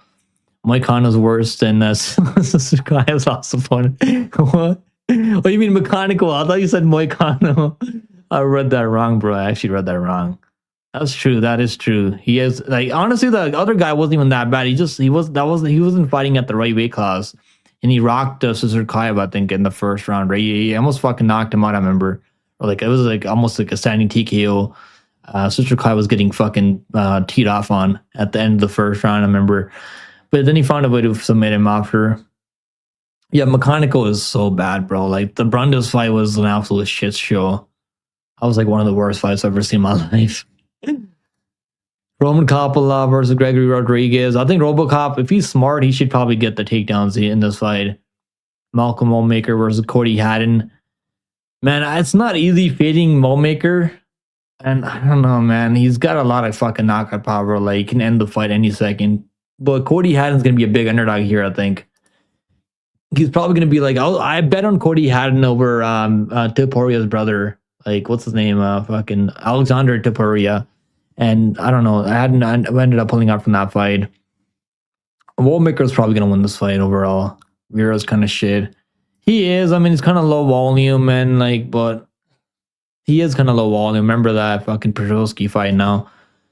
Because I had a parlay, like a fucking 12-leg parlay, and I had Nazim as the last leg, and the only guy that let me down was Vieira, because he didn't throw enough volume in that third round. So he is kind of shit, I mean, but Bo Nickel, like, is not even that good either. This card is good, man. Chepe Murray's close to the rematch, by the way. I don't even know who I'm going to pick here. It's a tough one for me. Pat Sabatini is a beast over the wrestling. But yeah, I had to be out of here, guys. I appreciate you guys tuning in to the live stream. We were able to chat it up for like, I mean, almost 2.5 hours. So make sure you guys click a like on this live stream. If you guys want more live streams like this, I'll try to make this a regular thing from now on. I used to do a lot of live streams. I mean, I just haven't been like getting to it as much anymore. Yeah, make sure you guys join Discord. I'll be in Discord later. We'll find some plays for NBA to cash us on. Ulmaker has good grappling. He has good grappling defense, you're right. But like Haddon isn't a bad striker, but just doesn't have the same amount of power as Ulmaker. But we'll talk about this card next week. I'm gonna do more research and see if we can come up with some good bets for this card, because I want to have a good winning card.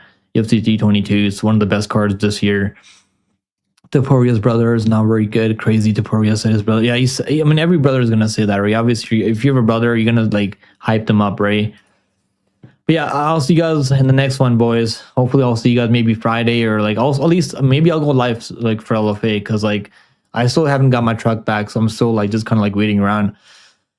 I'll see you guys maybe Friday for LFA because I want to go live for like LFA card, at least like something. I want to do a live stream this Friday before we go live for UFC Apex 111 for Bonfim and Brown. I'm gonna be live for that card. I mean, guaranteed. So I'll see you guys later in this week. Hopefully, you guys have a good weekend. Later.